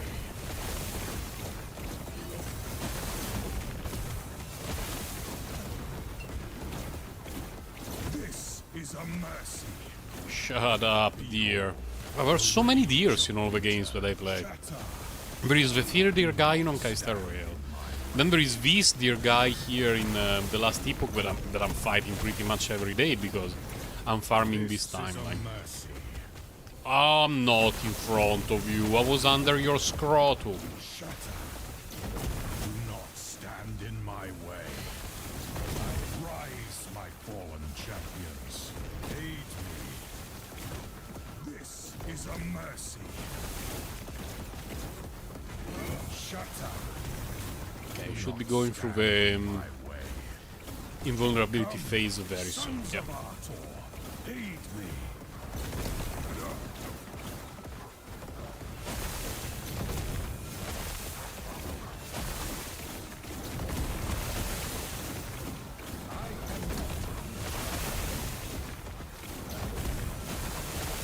This is a mercy. Okay, that was not good.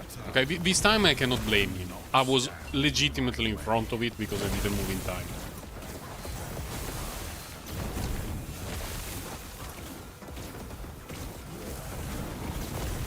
This is a mercy. Shut up. No, this is bullshit.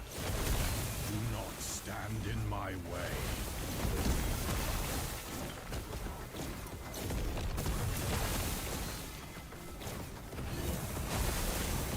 This is a mercy.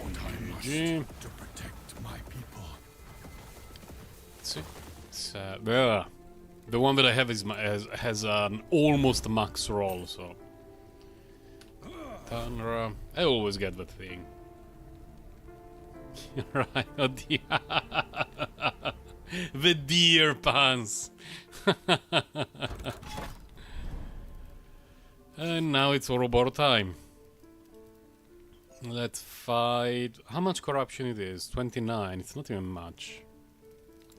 But it is what it is. I would like to remind the game and the Fear the Deer guy that not once since I started playing the last Epoch have I gotten a rare drop from any of the Shade of Ouroboros, and I already killed 100.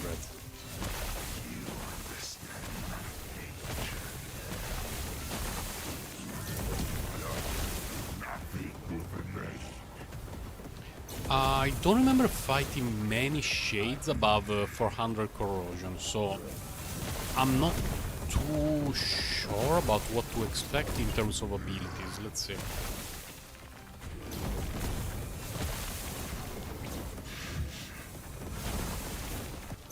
Because the attacks that I have changed, the higher the difficulty goes. That one hit me very hard, and I'm not a huge fan of that.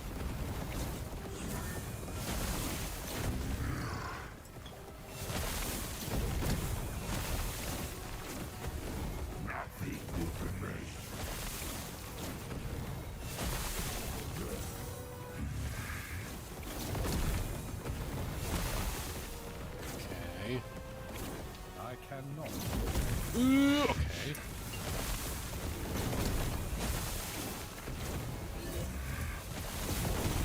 should be almost there. That was a double Hydra. Come on, we're done. Okay. It's always a ring. And it's always the Siphon of Anguish. Man, the loot table of this dude is so bad. It's always that thing. It's never anything else. But there are potentially some very good drops from that guy, just I do not get them. It feels so bad. You know what, I want to do an Arbor run, just for something different. I will probably die, I will probably not be able to clear it. But I want something different than the Ouroboros dudes. You can put some of this stuff in the bank. Where is the IO tab? In the IO tab we can put all the things with a bit of potential. I will probably put this.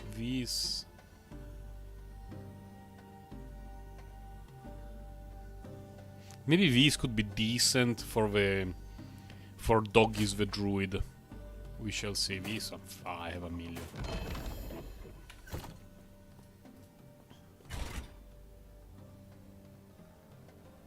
Here. I've not managed to clear it once yet. Not even once. What are the resistances? Fine. Lost Guardian.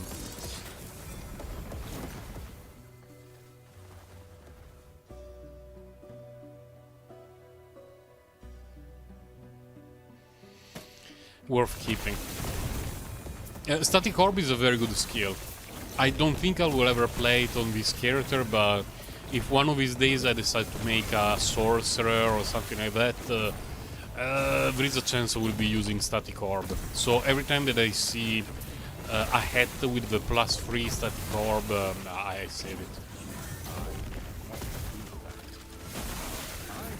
Spoiler, I do not even know whether the most meta strat for the Lightless Arbor is ignore everything, go straight for the boss, or kill stuff, because it has improved drop rate, and then go to the boss. I have absolutely no idea.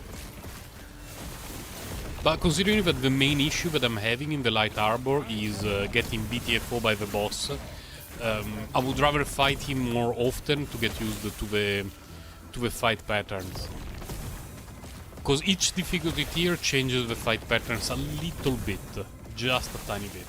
Hello Jaharak, welcome to me getting BTFO in Light Arbor 4.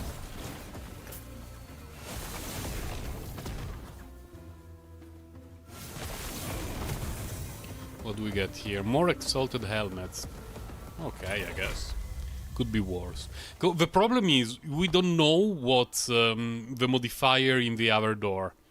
And if I go to the other door and the modifier is S and I need to come back to this one, it just bothers me a lot.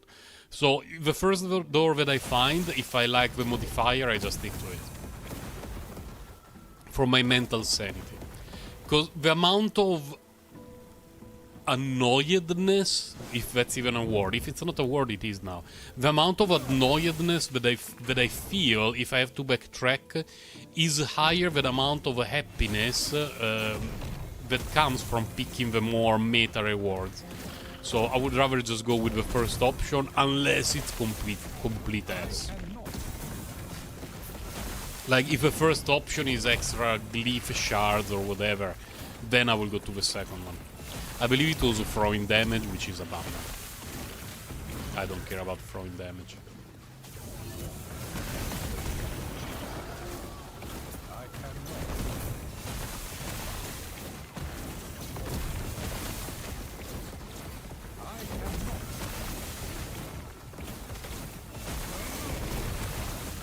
Could you die, Exiled Mage?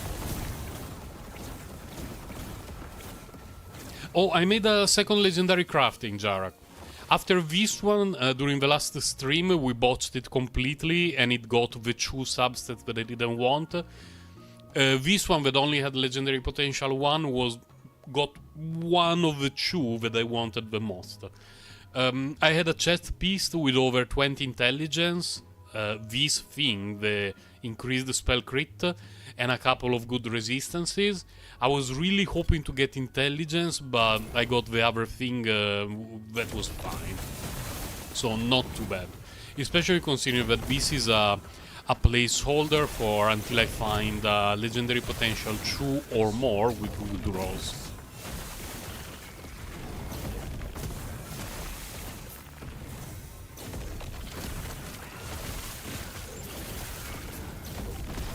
Come on, show me the exit.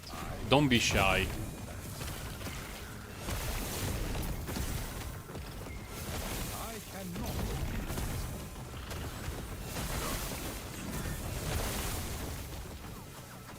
That's a lot of health.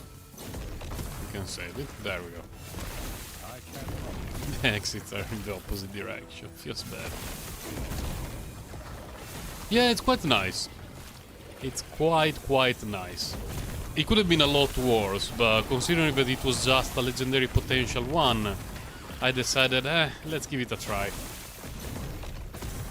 And I have a legendary potential 2, but the rolls are... So... it could still be great if it inherits 2 amazing things, but... But for now I will wait.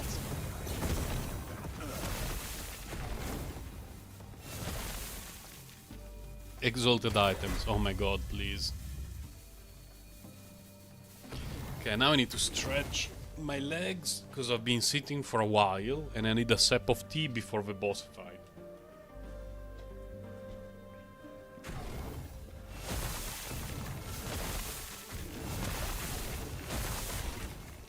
Because currently my, I would say, win rate in the first fight, meaning this one, is 20% more or less. And second phase, I have not finished it yet. So move for the love of God. No, that was a mistake. Please, Ember. Okay, it's working. Is the other one down? Okay, this one is full, so I just need to survive. For the love of God. For the love of God. Why? Look, it just fell.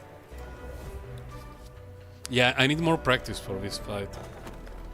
Way more practice. So this is what That's why Rune of Creation is important, yeah. humanity itself has been reduced to. I'm not exactly sure yet what... like, assuming that I can get a fundamental criterion with legendary potential 2 and good rolls, I'm not sure yet what kind of chest piece stats I would like to infuse into it. But if I had to guess, I would pick an exalted item with a crazy intelligence and attunement roll. And hopefully health percentage and stuff like that. Hopefully. Oh, I have one. Okay, let's go.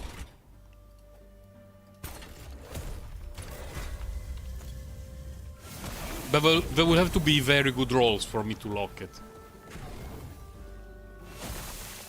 Currently, I think I've seen only 2 overall exalted items with a double purple. And probably because I'm still at low corruptions and the drops that I get are low level. But it has only happened twice so far that I got double exalted item and the stats were pointless. Ideally, you know, a chest piece with exalted intelligence and attunement would be incredible for me. But... the RNG gods have not been particularly benevolent with me from that point of view.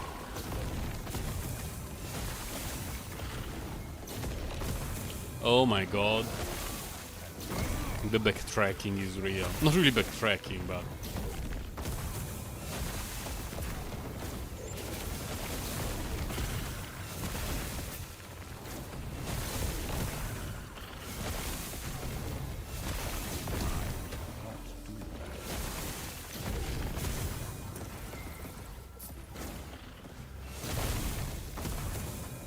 Excuse... Oh, okay. Fine. Exalted Rings is actually ideal for me.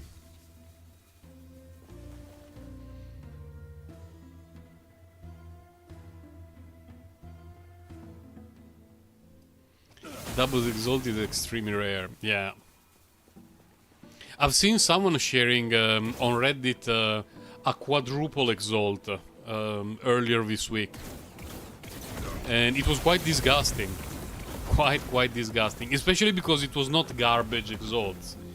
It was mostly stuff that is good for casters on a base for a, I believe, chest or hat that is good for casters. So I felt quite disgusted.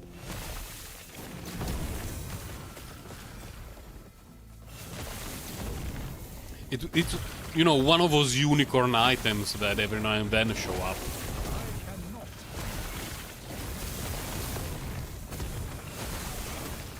Yes, it's a miracle. Ring. I already read Ring of Evasion and my almonds went from being activated to being completely deflated. But...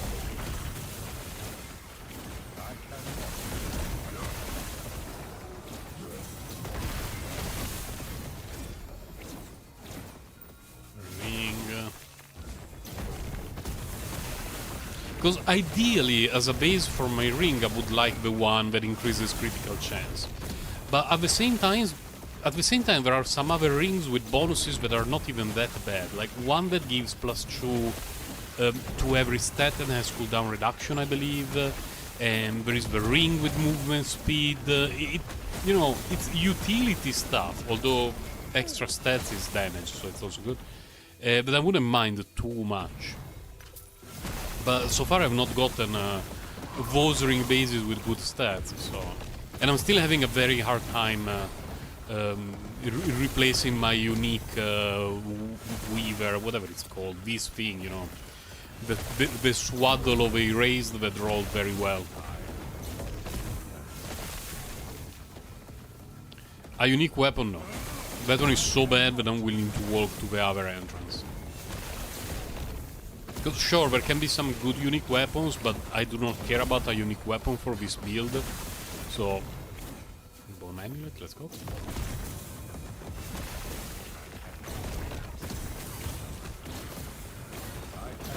Yeah, I'm now using Rune Bolt, Fire, essentially as utility. Oh my god, how much I have to... And it deals essentially no damage compared to Fireball. I use it to generate mana and help with the sustain. Excuse me? How do I get there? You want me to walk all the way around? You know what? Screw you and your other entrance.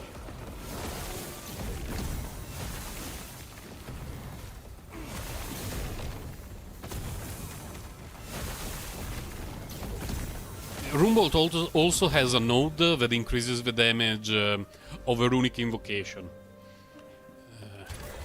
It's a bummer, but let's go. Where is it? It should be here, I believe. Here. This one. Yeah. So this one increases the damage, well, you know, the critical chance of a runic invocation, and all the other things that I got are mana recovery, mana regeneration, health gain when I cast one, and it costs 0. So it's there exclusively as support skill, and it's fire, so it doesn't mess up my rune generation.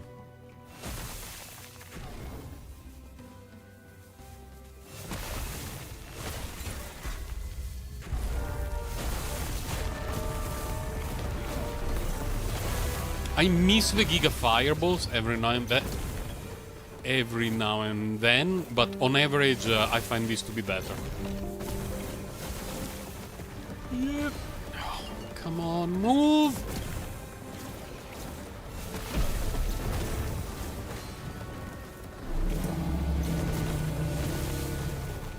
I'm basically dead.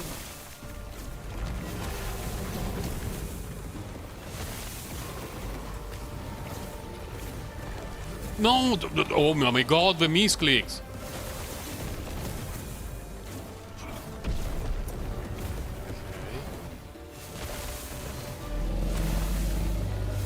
I want to keep the dash available for... Is it down? Why are you not down yet? Oh my god, the kindling was not there. I really thought the kindling was there.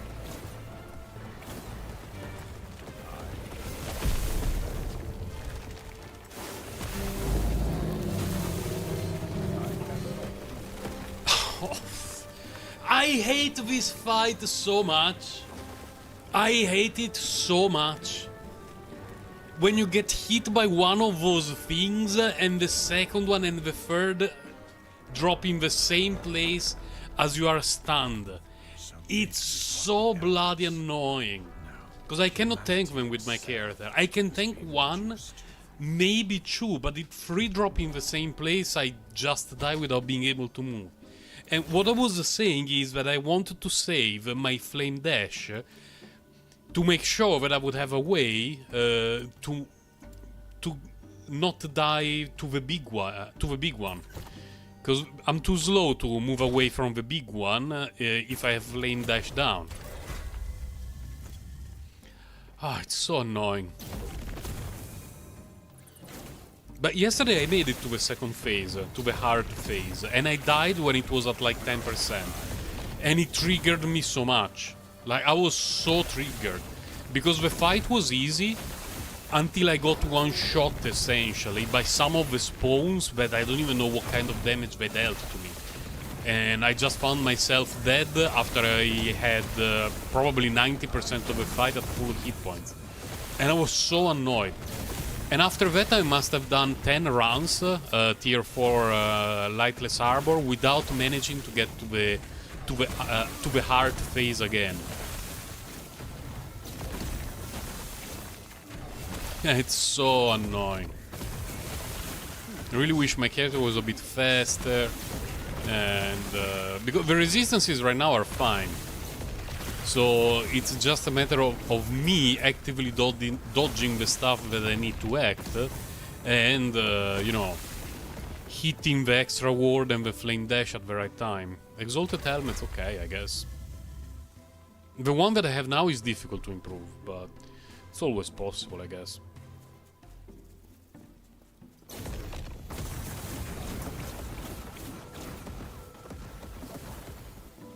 You bloody kindling. If I noticed the kindling issue earlier, I think I would have made it past that phase easily. Because I spent at least 30 seconds walking around and taking damage, and I was sure that the kindling was on the right side burning it. Instead, it was not there. Visage of whatever. No, wrong way.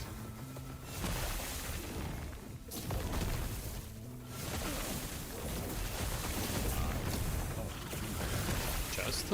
Sweet chest of destiny. I will pick up the amulet and leave it pillar there. Then we worry about what it is later. I want to hashtag believe that the exits are on this side. No, no, no, no, no, no, no, no, no, no, no, no, no, no. Crown of something. Boots of Purity. I saw attunement. But I do believe the other stat was like Vitality, and they were not exalted. Let's see. I cannot.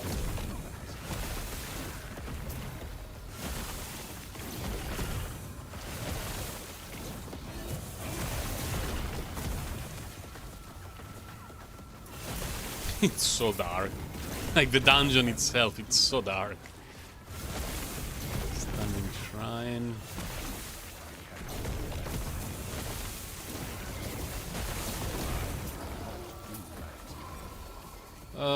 Wow, we're halfway. Let's go this way and hashtag believe.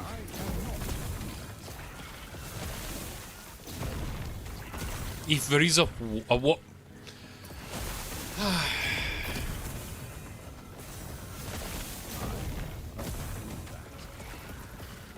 have a feeling we're not making it past the first phase just because this was so cursed. It means it's a sign. It's clearly a sign.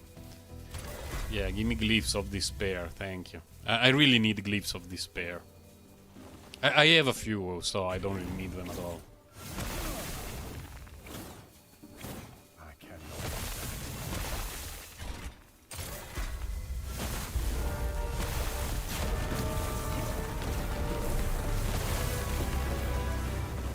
Go kindling. Okay, the kindling is there. I know it's there. But those things drop so quickly. Like, it's really difficult to go. I'm up.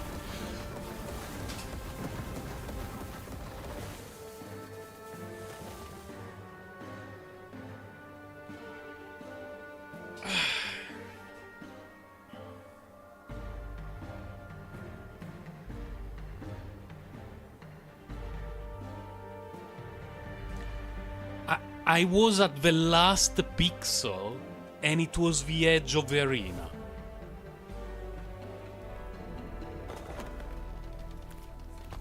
So this is what the elders... No, humanity itself has been reduced to.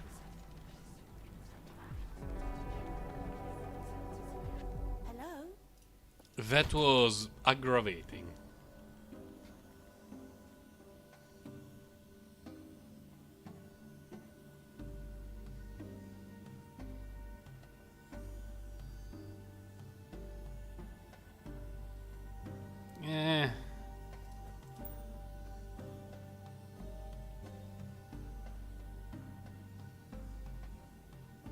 Like, if I could have a helmet with +3 to runic invocation and chance to gain mana when you directly cast Rumble to Fireball, I would be very happy. Oh, I just wanted to take a break from the monolith farming because I'm probably at 25 million shades of Ouroboros killed, and I never get the rare drop. So I just wanted to have a very quick break. Let's see. This one, what happens? I don't care about this. Okay, it's for the Runi. Let's go. It was basically just for the lulz.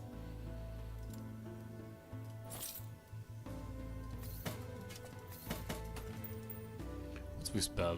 No, throwing damage, we just recycle it right away.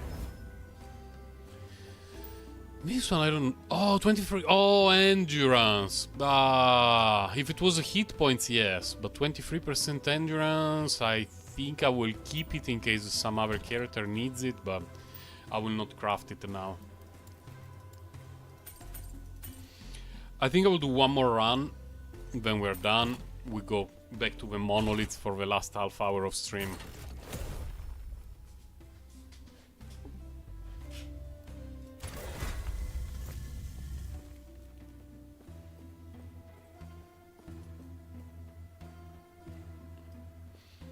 Soulfire, I've not tried it yet.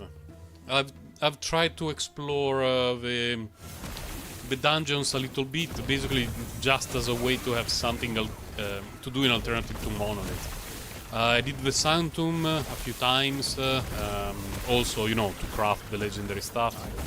And here, the difficulty free of the Lightless Arbor, I did it a few times, not particularly difficult if I pay a little bit of attention. But difficulty 4, I'm just getting my ass kicked non-stop.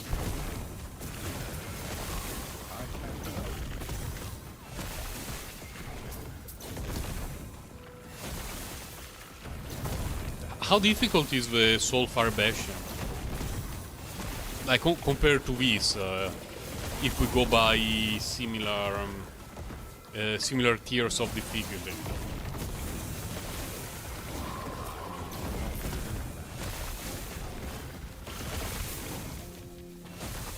Because here the two maps that we have to go through, I barely notice them. Like I go through all the mobs without particular difficulty. And I don't even remember the last time that I died from enemies, you know, in these two phases. Like, my hit points barely move.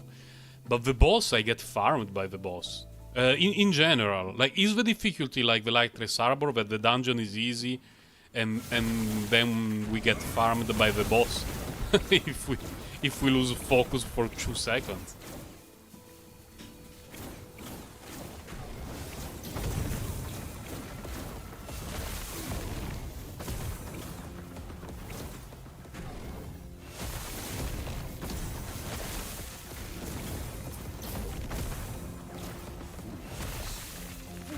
I will leave the mage there. We leave the exiled mage alive and we go straight to the boss.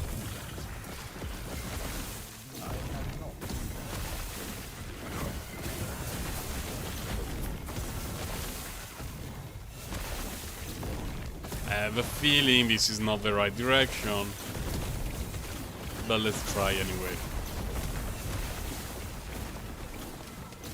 A Staff of Silliness. The silliness was probably not the word in that piece of equipment, but I want to believe that it was the Staff of Silliness.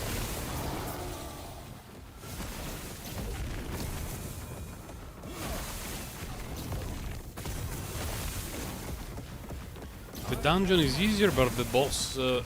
oh, this dungeon is easier, but the other boss is easier. Okay, then probably later I will give it a try.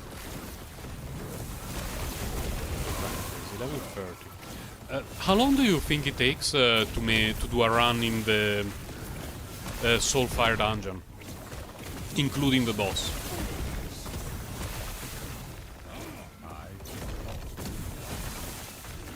I cannot. Stop stomping. No loot fix that.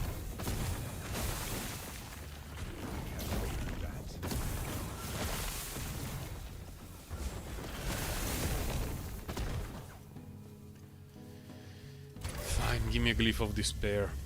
It fits. It definitely fits. Pain, despair, and sadness.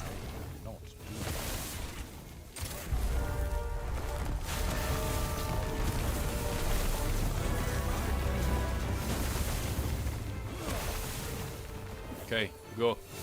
Now we stay in the center. Ooh, fuck off. Yeah, this Kindling is down, so let's go. Kindling, go, go, go, go, go. Good job, Kindling.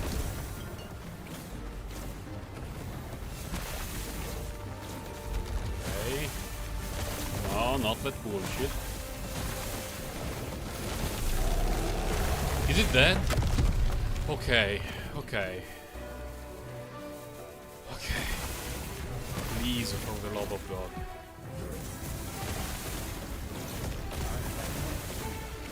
No, no, no, no!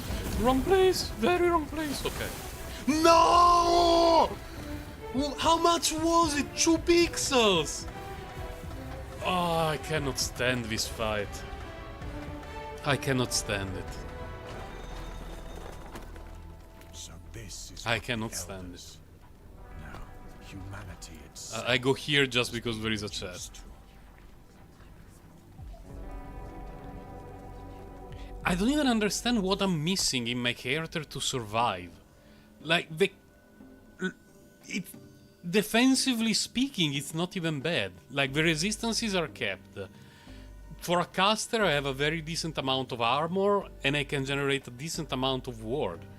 Like, is it really a matter of you need to dodge every single thing thrown at you or you're dead?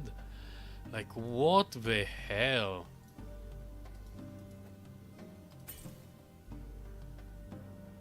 Oh, it's longer than Arbor.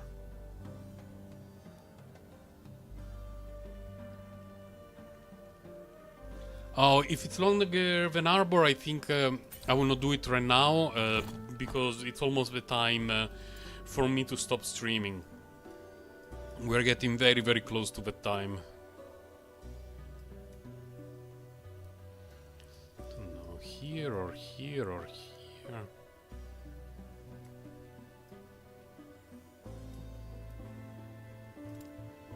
I'll do a few more Age of Winter rounds.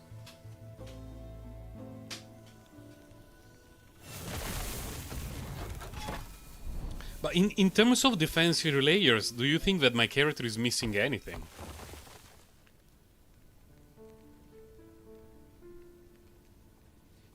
Because I have a lot of critical strike avoidance. Really, really a lot.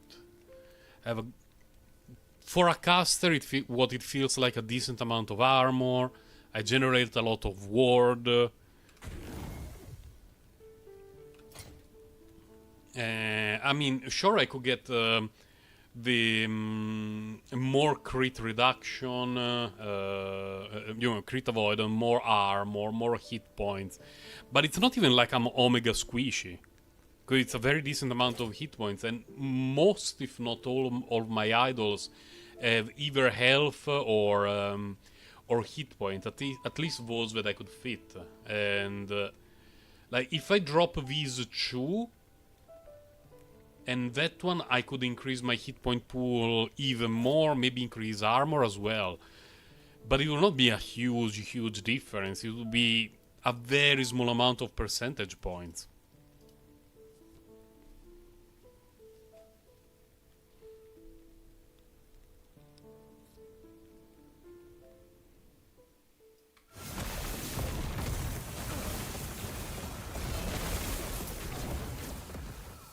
Globes of Sanctuary. Whatever.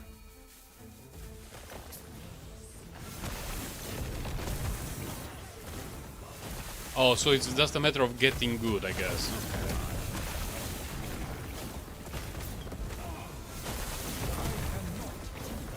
I mean, it feels good, it also feels bad.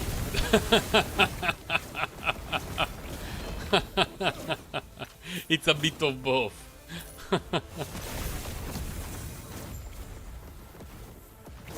It's just very annoying when you feel like you dodged everything, you get hit due to one pixel and you get one shot. That is just absurd for me.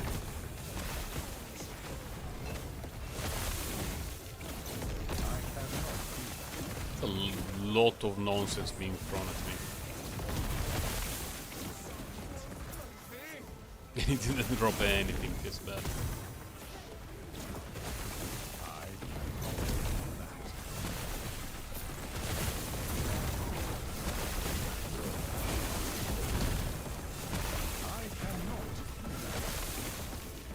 Regalia of... It's absolutely awful.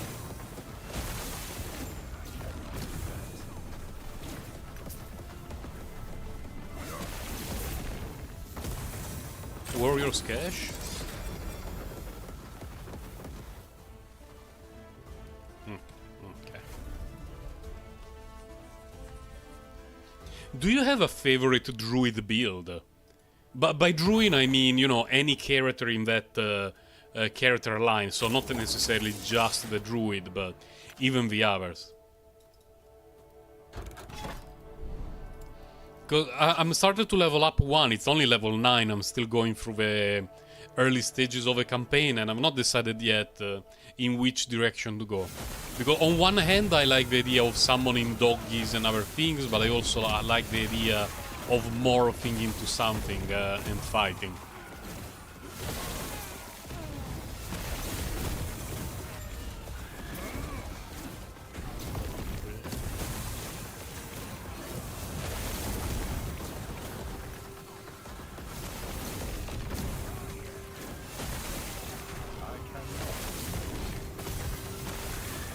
They're looking to revamp endgame.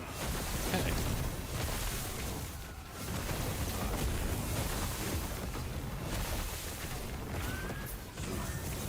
For me, as a fairly noob, someone who is fairly new to the game, the only thing that I would change is the amount of time it requires to...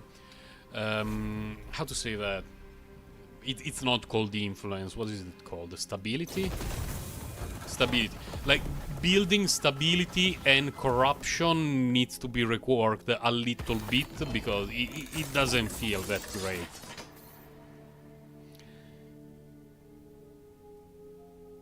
I've not decided yet. I've not decided yet. Yeah, at the moment he looks like a berserker from Diablo 2. just dashing and then doing sweeps with a two-handed axe. And I don't know yet what kind of mastery I would like to go for, because they all seem pretty good. Probably not the one with totems. That one, like, if I want that kind of build, I would probably prefer to play the Necromancer rather than totems. So I would either go... I mean, I'm more leaning toward the Druid, so having a morph of some kind. But I've not decided yet.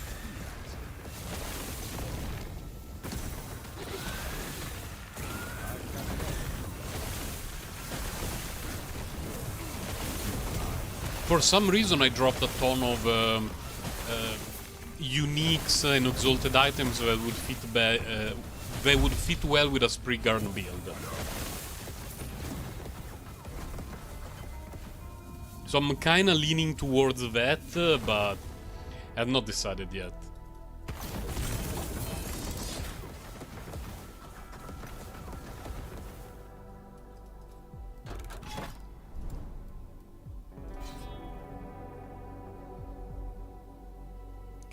We can get the ring, then we can get the special amulet node, then hopefully something interesting will open up in that direction.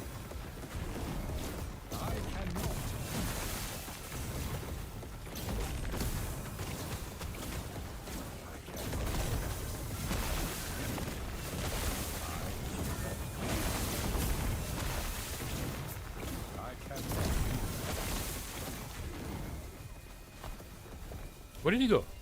Oh, he died and he didn't drop anything of relevance.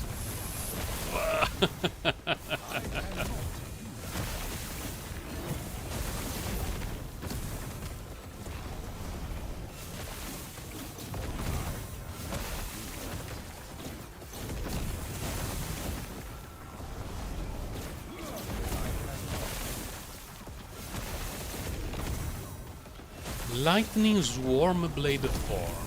I will have to see.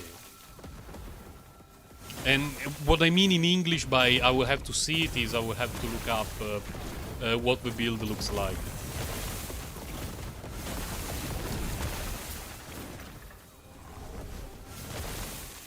I guess it's a build during which the druid himself does most of the stuff and you go around bashing stuff in their... like bashing enemies in their faces, essentially.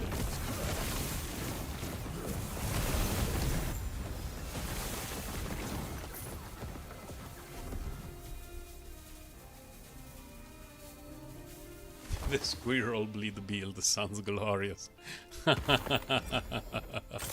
Oh, so much purple stuff. Alchemist. Please, one usable thing, please. No. I mean, I would pick them all up, because anyway, we try to... what's this? Fuck off. We try to ascend those that are not very good.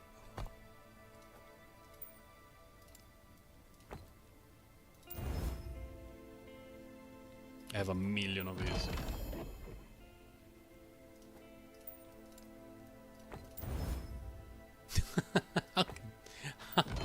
How does it work? Resistance, critical, increase physical damage, physical resistance.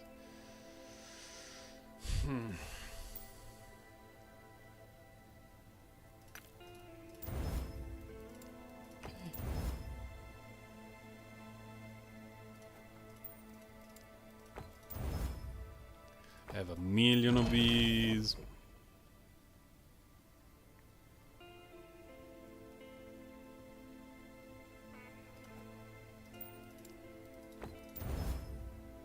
I have a million of these. Oh my god. I have a few of these. So whatever. Oh my god. And let's keep going. Oh! Hope! And what weapons does the druid use for the most part? Like, does it usually go two-handed weapon or dual wielding or weapon and shield?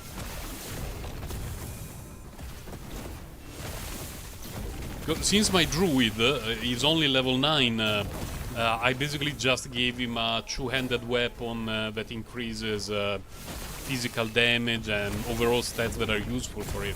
But you know, it's level 9. By legendary I mean a unique. Just because some of them have very low level requirements. Oh, it depends on the build, okay.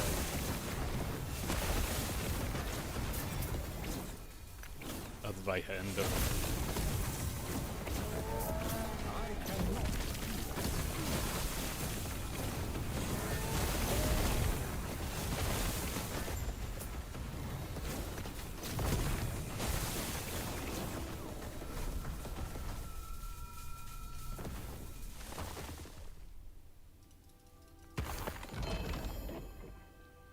Xitara's Conundrum.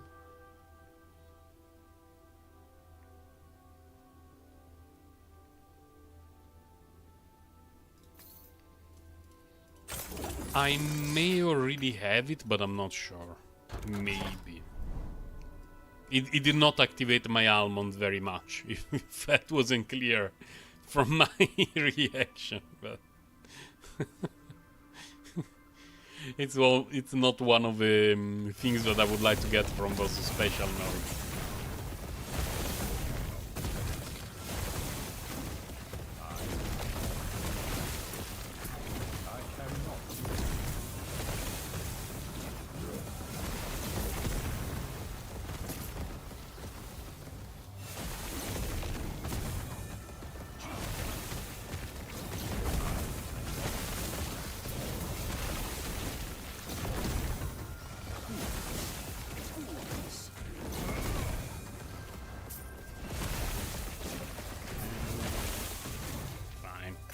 Very often I leave those shards on the ground, but when there is a million all next to each other, might as well pick them up.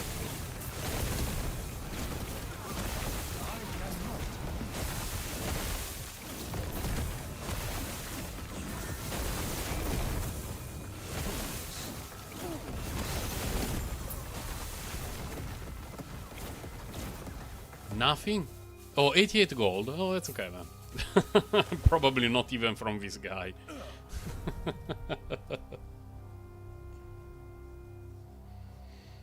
Yeah, right now that's what I'm doing with the druid. I mean, I call it a druid because for me, it's like primalist in my head doesn't make any sense. It's not a class, whereas druid is a class. That's so much word. Whatever.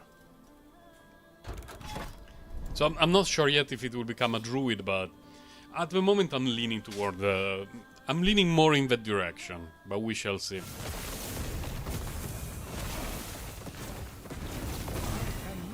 I did the same pretty much for this class as well. Like in the beginning I kinda had the idea of going for a black hole static orb thingy. Then I started to look a bit into the Room Master and it looked pretty sweet, so I decided to go for the Room Master. And then I was using Fireball. And then Hydra, you know, things change. I'm glad that the respecking stuff in this game is fairly painless.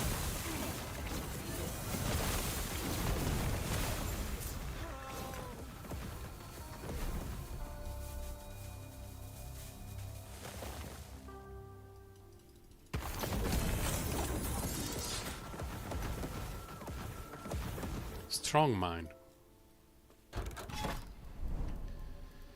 Nothing particularly interesting in any direction. Let's just move straight away from the center.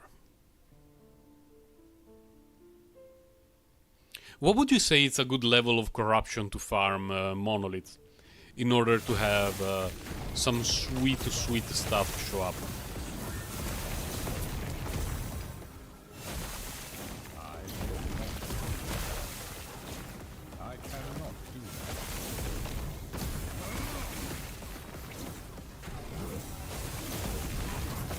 I thought it was going to be closer. Just because it's moving so quickly around the map that I was expecting it to be just outside the of the screen of my field of view, and that's why I casted the Hydra there.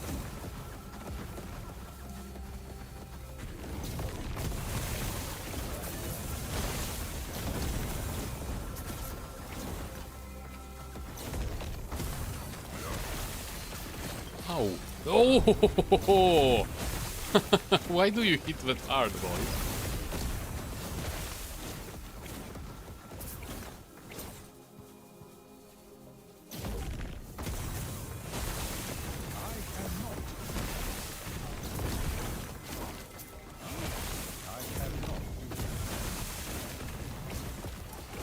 Oh, just keep going forever. Gotcha, gotcha. It would be nice if corruption in a timeline slightly increases the corruption in other timelines as well. Just, you know, to make the corruption increase progress a little bit faster.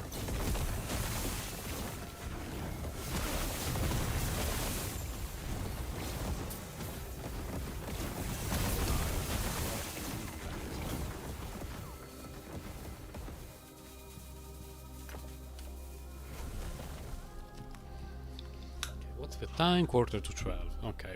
Even if I'm not getting anything from the monoliths right now, at least it feels like I'm doing something. Whereas when I go to the tier 4 arbor, it feels like I'm not doing anything at all. What are the mods? Enrage, resistance. Fine, let's try. Oh, and I think you were not here when I fired up the last Epoch, but I'm having a bug during the last few days that starts every time that I open the game for the first time, and it's that if I'm in a new timeline, or, you know, in a timeline in general, and the first thing that I do is fight the boss, it doesn't load. Like, it gets stuck at the loading screen every time. But if I do a random monolith, like any other monolith, then the boss fight starts normally. And it only started recently, I would say last couple of days. The first time I thought it was just a random thing, like, you know, a bug, but whatever. But it happened to me many times yesterday when I was playing before going to bed, and also today when I started the stream, it did the same thing. And for me, it's new. It was not happening before, I would say, a couple of days ago. Come, sons of Arthur, aid me.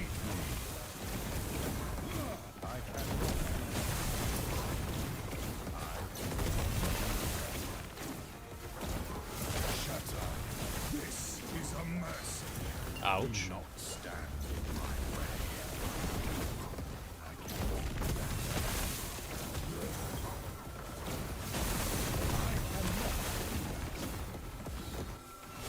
Shatter.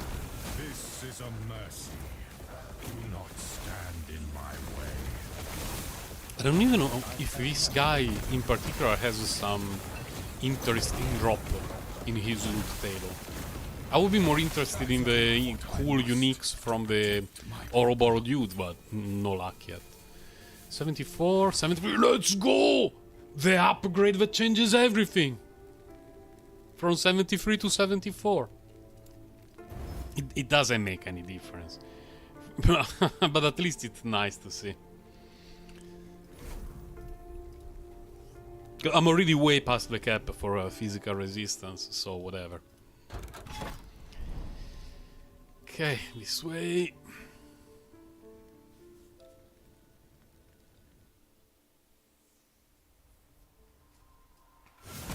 Oh, okay. Shrine Guard.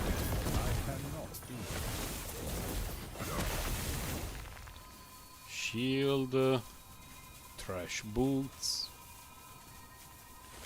Spell damage leads by channeling. Oh, we're full of garbage. Elemental Nova. Hey, why am I dying?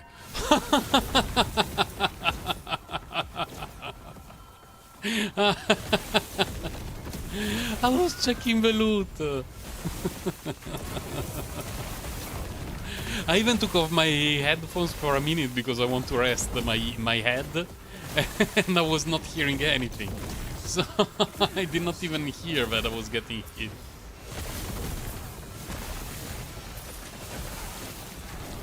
Large arcane of a flame, whatever, stuff, whatever.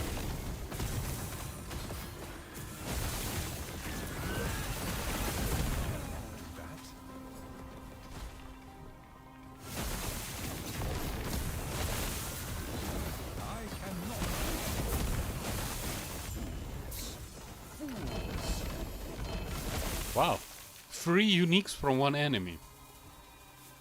Well, the Primalist body armor, I don't know what it is, I don't know if I already have it, but I definitely pick it up and we give it to Doggies as soon as he reaches the minimum required level, which is 54, so a few years from now, Doggies will be allowed to wear that. No, not really, but it will take at least a week for me to make a higher level with a secondary character.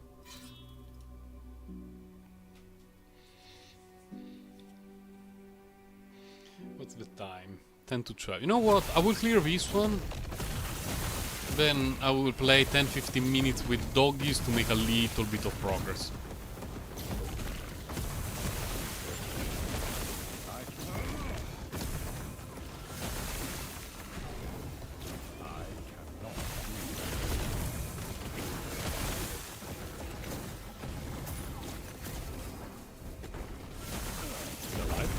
Oh, revives after 2 seconds, right.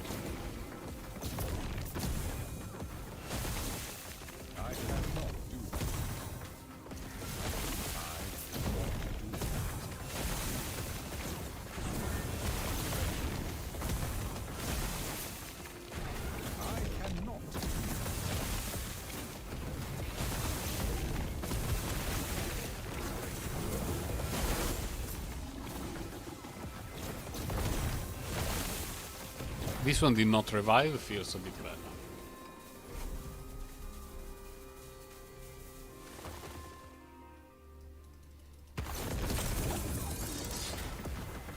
Mage level of Frostwall. Anything interesting around here? Not really. Okay, so let's go to the character selection screen, so that everyone will finally be able to witness Doggies in all his glory. Left line. There we go.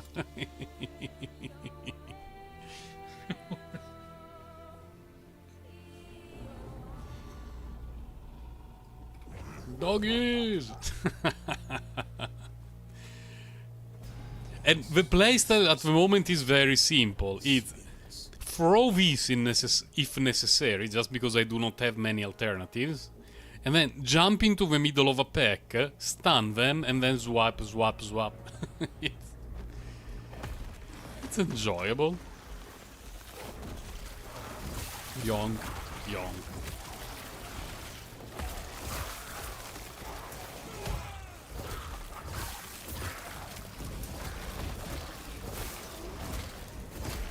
Oh my god, I do not have a loot filter here. Pain. Absolute pain.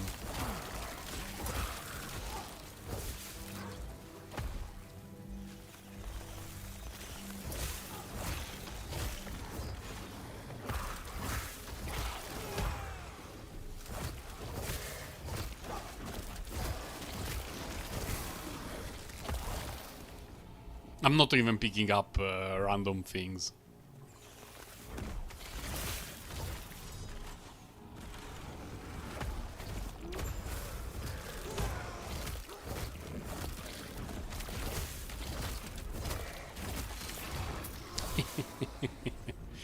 It feels great. What's Atera's name? Mainly because his equipment is pretty absurd for early game. I mean, I had a bunch of uniques. Where are they? A bunch of uniques that all require extremely low level, and that all fit him. So my Doggies is built very well.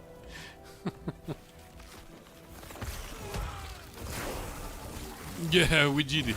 Tempest Strike. Show me Tempest Strike. Wait a moment. Okay. Here. What are they? Increase melee damage leached, minion increase. Yeah, I'm getting that one, I think. Yeah. Warcry. I understand, don't worry. What is Tempest Strike? A melee attack that, if it hits an enemy, can trigger 3 different spells. Earth Spikes, Northern Winds and Lightning Bolt, at a 20% chance each. Modifiers to attack speed instead apply to physical, cold and lightning penetration for both the melee attack and the spell. But what do the spell do? Earth Spike deals physical damage, Northern Winds deals cold, okay. Northern Winds has freeze rate of 20. Added that. And it looks nice.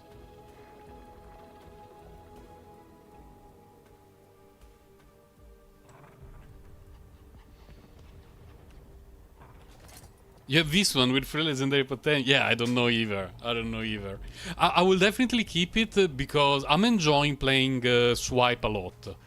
So there is a very, very good chance that I will be using these gloves for quite some time. And I want to make sure that I finalize a build, especially if I want to use it with Swipe. And I don't know, maybe the stats necessary or... You know, the main stat that I will be scaling my character with. I have not decided yet. Oh, here... Where is the cooldown? Here. Okay. Oh, but where do I want to... How does this work? I guess this one is single target. If it hits an enemy. This one clearly says hits all enemies. This one says hits one enemy.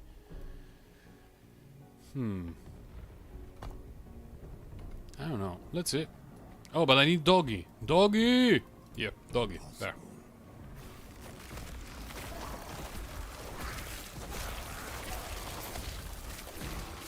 Oh, it still hits multiples.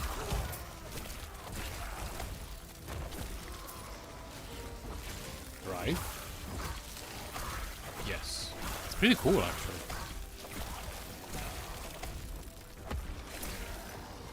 Huh.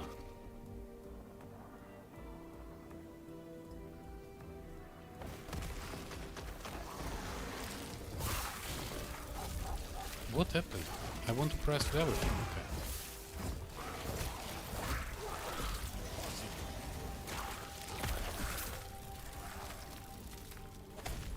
Let me guess. There is a way to only deal one kind of damage, maybe?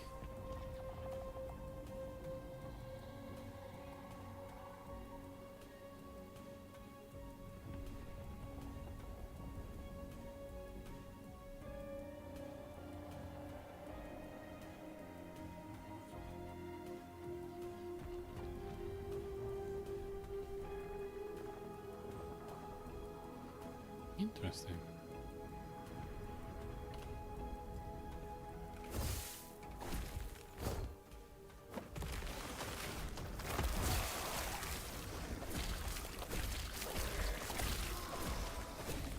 Yeah, at the moment it's a bit difficult to evaluate skills properly because I can only specialize in a couple.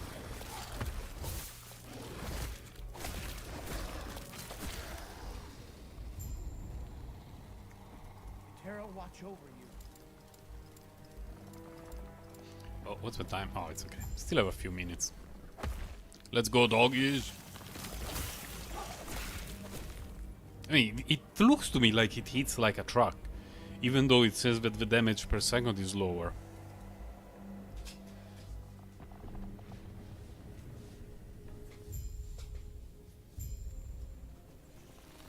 But if eventually I decided to become a druid and play either form, you know, it can be Swarmblade or you know, Spriggan, whatever. It will replace these skills. It's still the testing phase, that's true. Because it says that I will gain 4 new abilities, but does it mean that it's going to replace all of these, or will I get abilities in addition to these? Yes. Gods. Fine, as long as you give me some stuff for free, I will accept your requests, don't worry.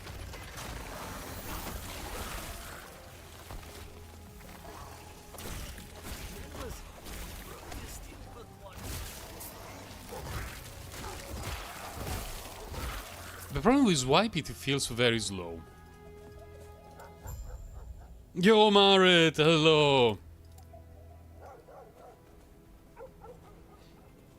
Yeah, it's almost time for me to leave, but I'm leveling up doggies a little bit, my druid. Will you be playing Reverse 1999, the gacha card game that releases today?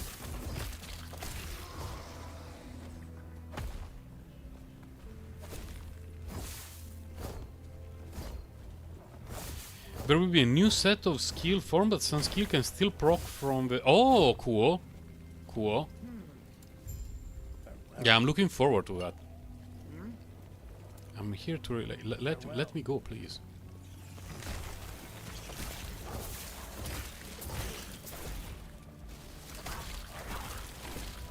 You will not try it, okay. I will give it a try later today when it releases, not on stream. Because I have no idea what it's going to be like, but it's difficult for me to see a new card game being released and not at least giving it a try, because I play 99% of the card games that are released. And then I drop 98% of them, but those that I like, I play them for many, many, many hours.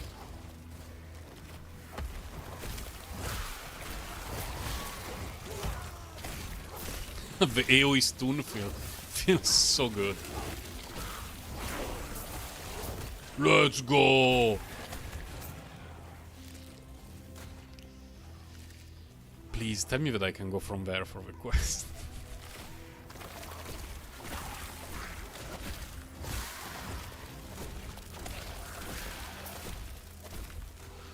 Yeah, I will let you know later.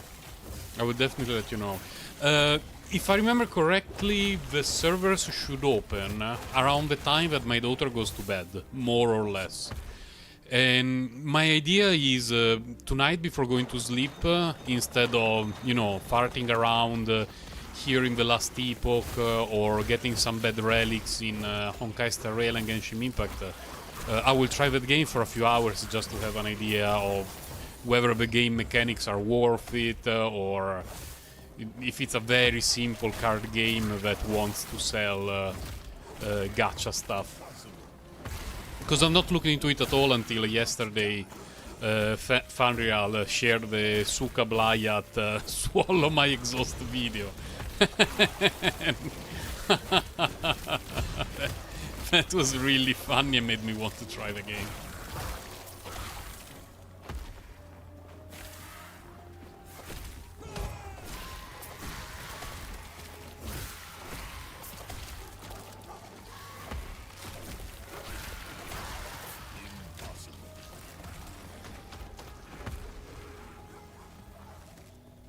Yes? Gods be with you. Try not to hurt yourself. Okay, this one is done.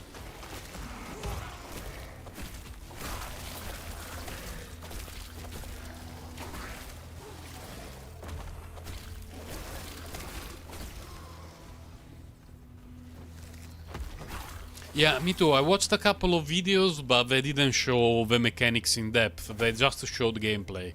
So I have absolutely no idea what the game is like. The thing that annoys me is that it looks to me like everything in the game, your characters are on the right and the enemies are on the left, which is the opposite of what mankind has been doing in any game since the Stone Age. I don't know why they decided to go with that.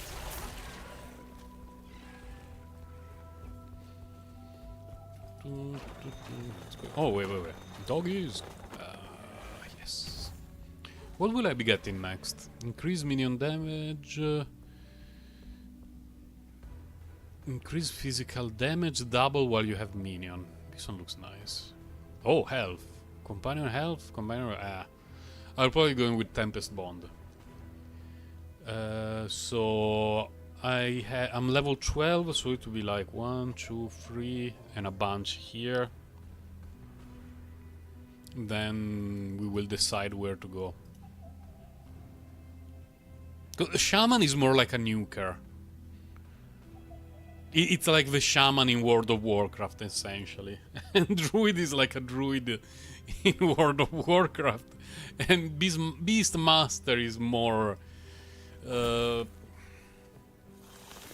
it reminds me of some characters, but not exactly like those, so it's a bit difficult to make a direct one-to-one comparison.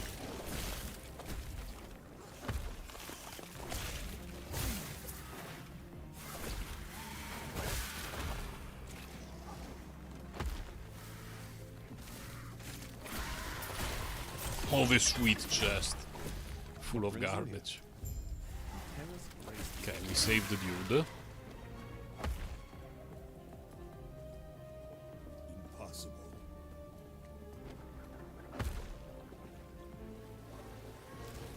What's the time? Few minutes past 12. It's almost time.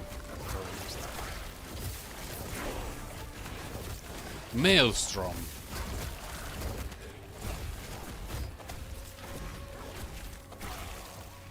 Okay, stop spawning.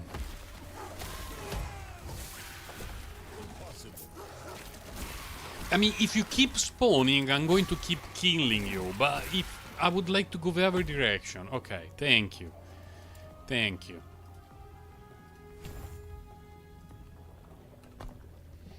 Then swipe. Wait a moment.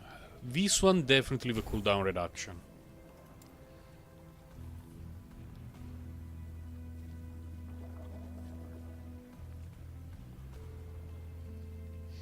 Oh, the shaman feels a bit bad. Okay, then we will stay away from that.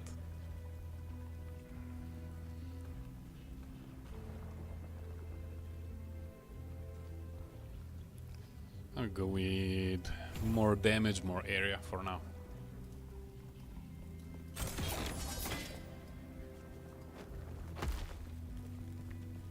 Ah, the cooldown is still too long.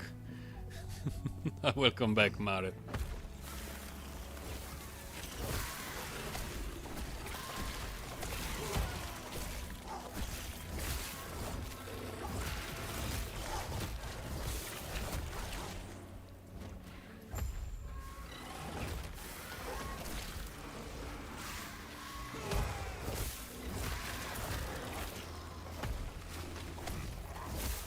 Where is Doggy? Oh, Doggy was a bit too far. Because we all know that the real character is the dog. I'm the pet of the dog.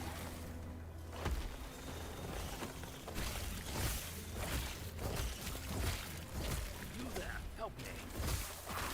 I'm trying to help you. Calm down.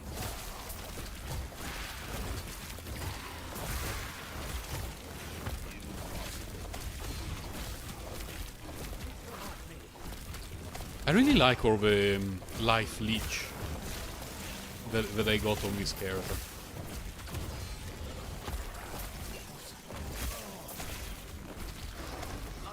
He goes full in no time.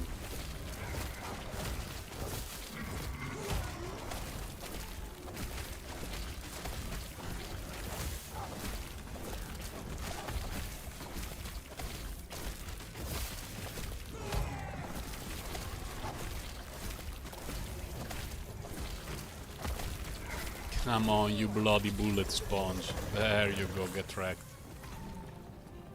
Impressive. Go on. I'll be right behind you.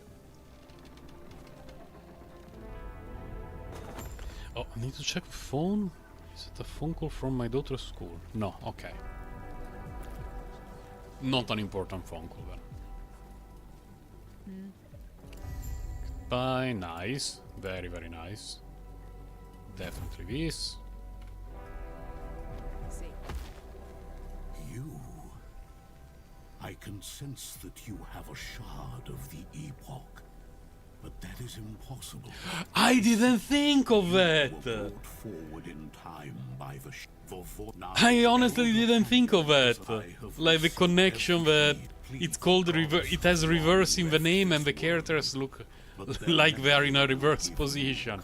You just made me realize that, but yeah, it looks odd because in every game you move left to right, even from games that are made in countries where you do things right to left. The game itself goes left to right. It's always like that. But for some reason they decided, nope. These items might be your best bet.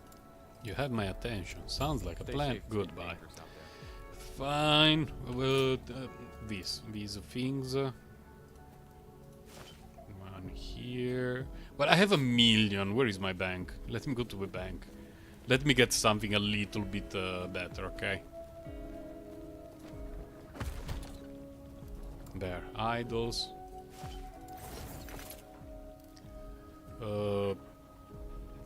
Mana fire damage.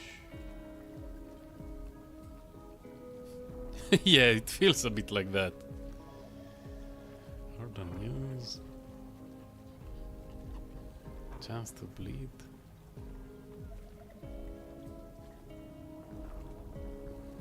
Vitality. Stun duration. But finally I have a character who stuns. Maybe I will be able to focus a bit on stun duration. Not really focus, but you know, at the very least I can use it.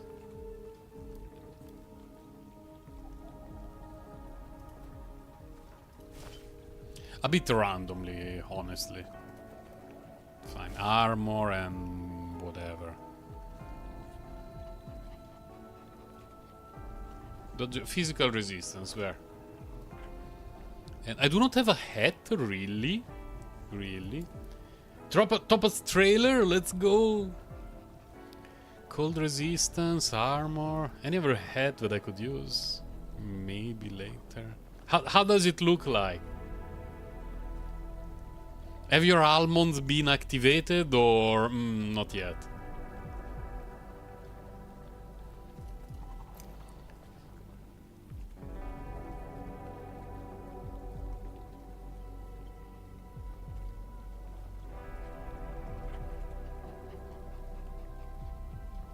Oh, you haven't watched it yet? Okay.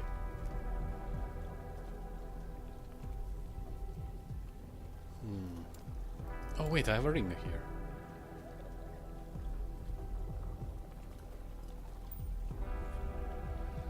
Melee attack speed, health regen. It does almost nothing to me, for me, but we can keep it. We can show off. Increase fire damage? No, definitely not that. What's this? No.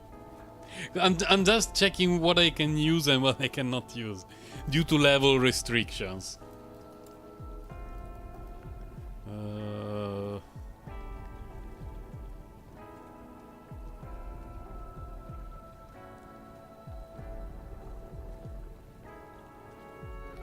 Yes, I can do this.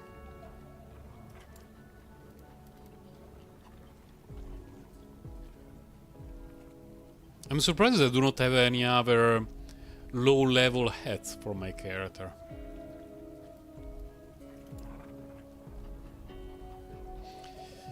Okay, Marit, catch you later. Take care, thank you for stopping by.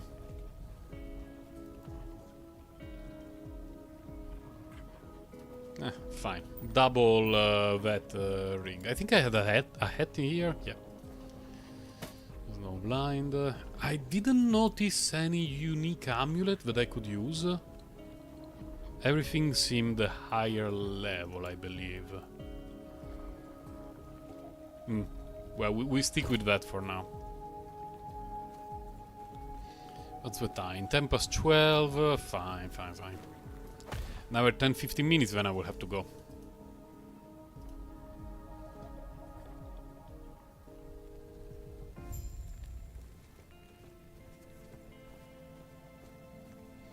Here I remember the first time that I was in this map, I looked everywhere to see where to find enemies, hidden things, and then there is nothing. Really, it's mostly lore, which is interesting on the first playthrough, but after the first playthrough it becomes a bit less interesting. Hello guys, donk, donk, donk.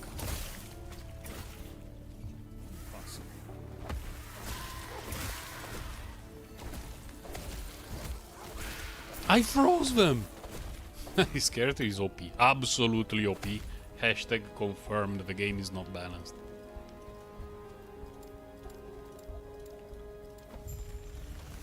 Okay, let's go this way. I believe we're connected. Okay, thank God. If I were not connected, I would have been extremely bummed. Sometimes the crit look absolutely insane.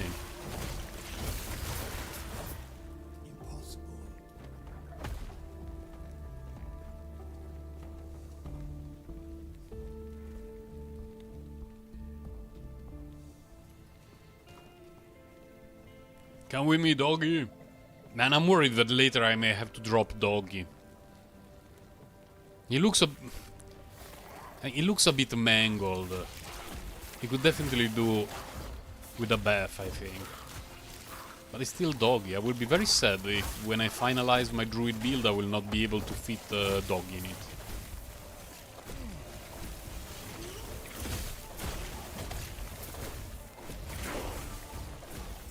Let's go.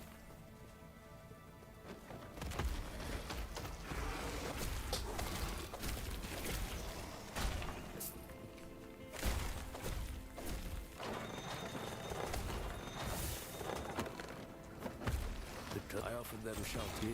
I will guard what little That was a bit annoying. I was hoping that this would lead me to the destination, because a chest at this level is not going to give me anything particularly interesting.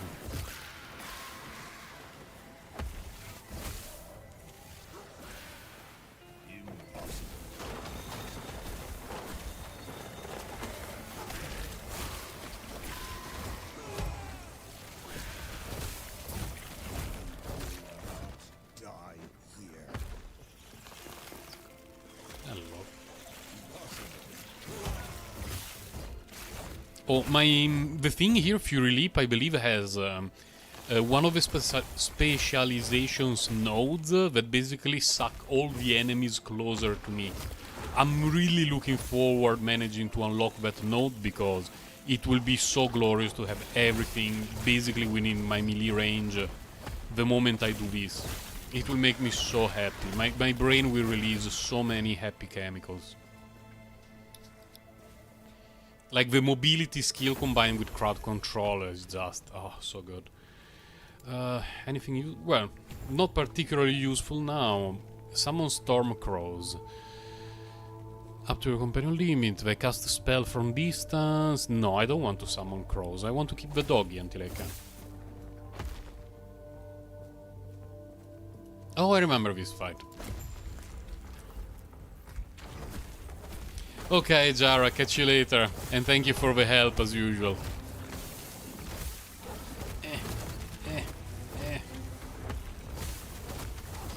Nah, we tank everything. Never give up, never surrender, ignore game mechanics.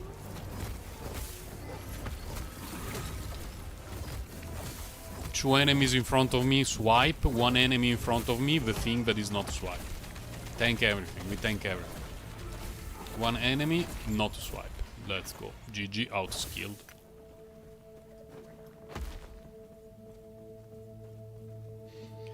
And I think that was the end of this quest, so it will be about time for me to go then. We close it, see I do any relevant level up, which I doubt. Companions still life, you please. Stop him. Gold won't save you. The blade might. Fine, let's gamble. Give me... what am I missing? I'm missing an amulet. Give me an amulet. How much it costs? Oh, the money is shared between characters as well. Okay, fine. A fine choice. You have a good eye. Wanna go Let's again? gamble out of a few things. Excellent choice. Just because it's going to be low level that I can equip. Maybe we're lucky, we can use it for some time. That's a winner. Looks powerful. Okay, the thing you gave me... very questionable, very, very questionable. This one... we drop it. We leave it on the ground. We don't want to see it. could use it. No? Fine, I guess. Fine, man. I felt a bit scammed by this gambler guy. But I guess it has to be expected. So we have one more level up. Now we are at 15. I need to spend 2 skill points.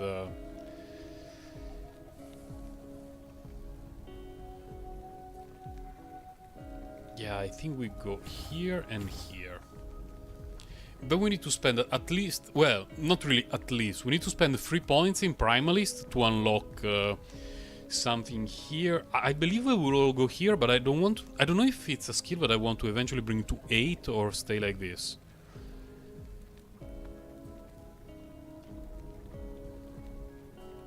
It feels to me like at the moment I could easily remove this because...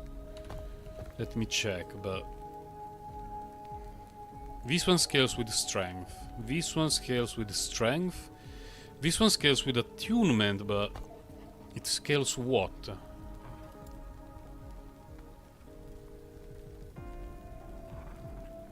It gains mana efficiency with attunement, so it's not even that important. Where is the respect dude here? Greetings. I have a point in Hunter's Restoration, which requires 5 points in Primalist.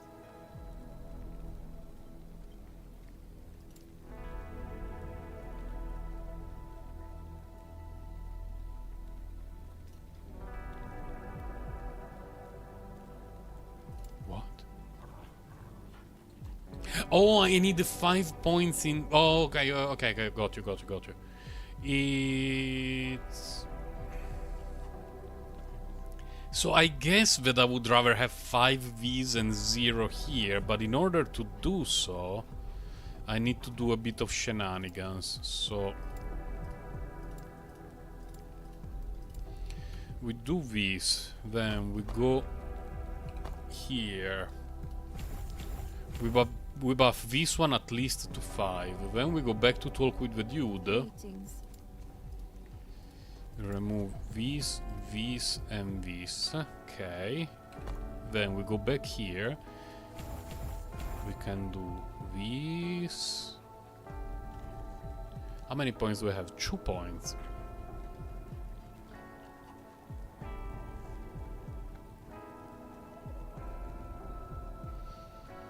I'm going to invest 5 more here, which means 7.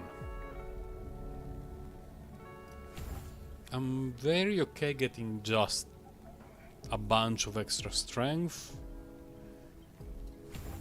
and doing this. This one looks like the kind of node that could be good even later on, but for now I will stick with these and then we will see. Okay. Oh, okay. Where is the thing that drains enemies to me? I think it's very far from the center, right?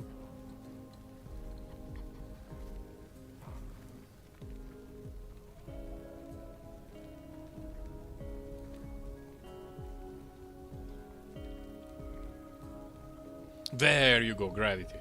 And what I really want to get is gravity, which means 3 points in Ambush Predator, which is not very good, because it increases the damage of a leap, which is not really the focus of my build. So I will need to spend 3 points here and 1 here. If you read chance to stun enemy... The chance to reset the cooldown on kill is 5% per point, so it's at the most a 20% thing, which is not bad, But I think I will go here first just because pulling enemies in sounds amazing, but I have to check how good it actually is. Some on vines, fine.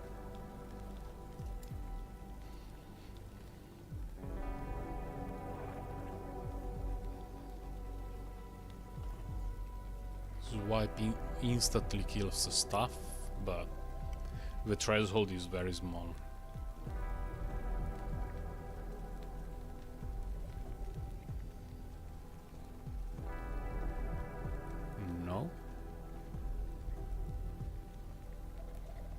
stacks grants 5% more overall damage. Sounds neat. Bleed, shred. Oh, when you attack with a swipe and hit at least one enemy, you gain health if you are transformed or mana if you are not transformed. Can be interesting later. I'm leaning towards staying here in damage and area for now.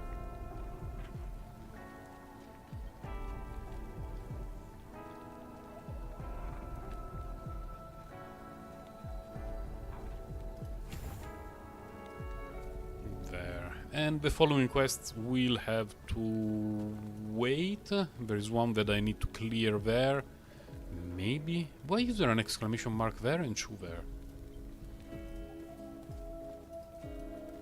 That's weird.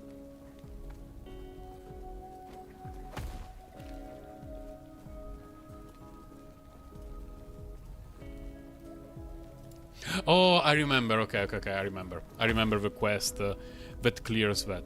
Anyway, it's almost 12:30. It's about time for me to leave. There will be no ending screen because we went a bit late.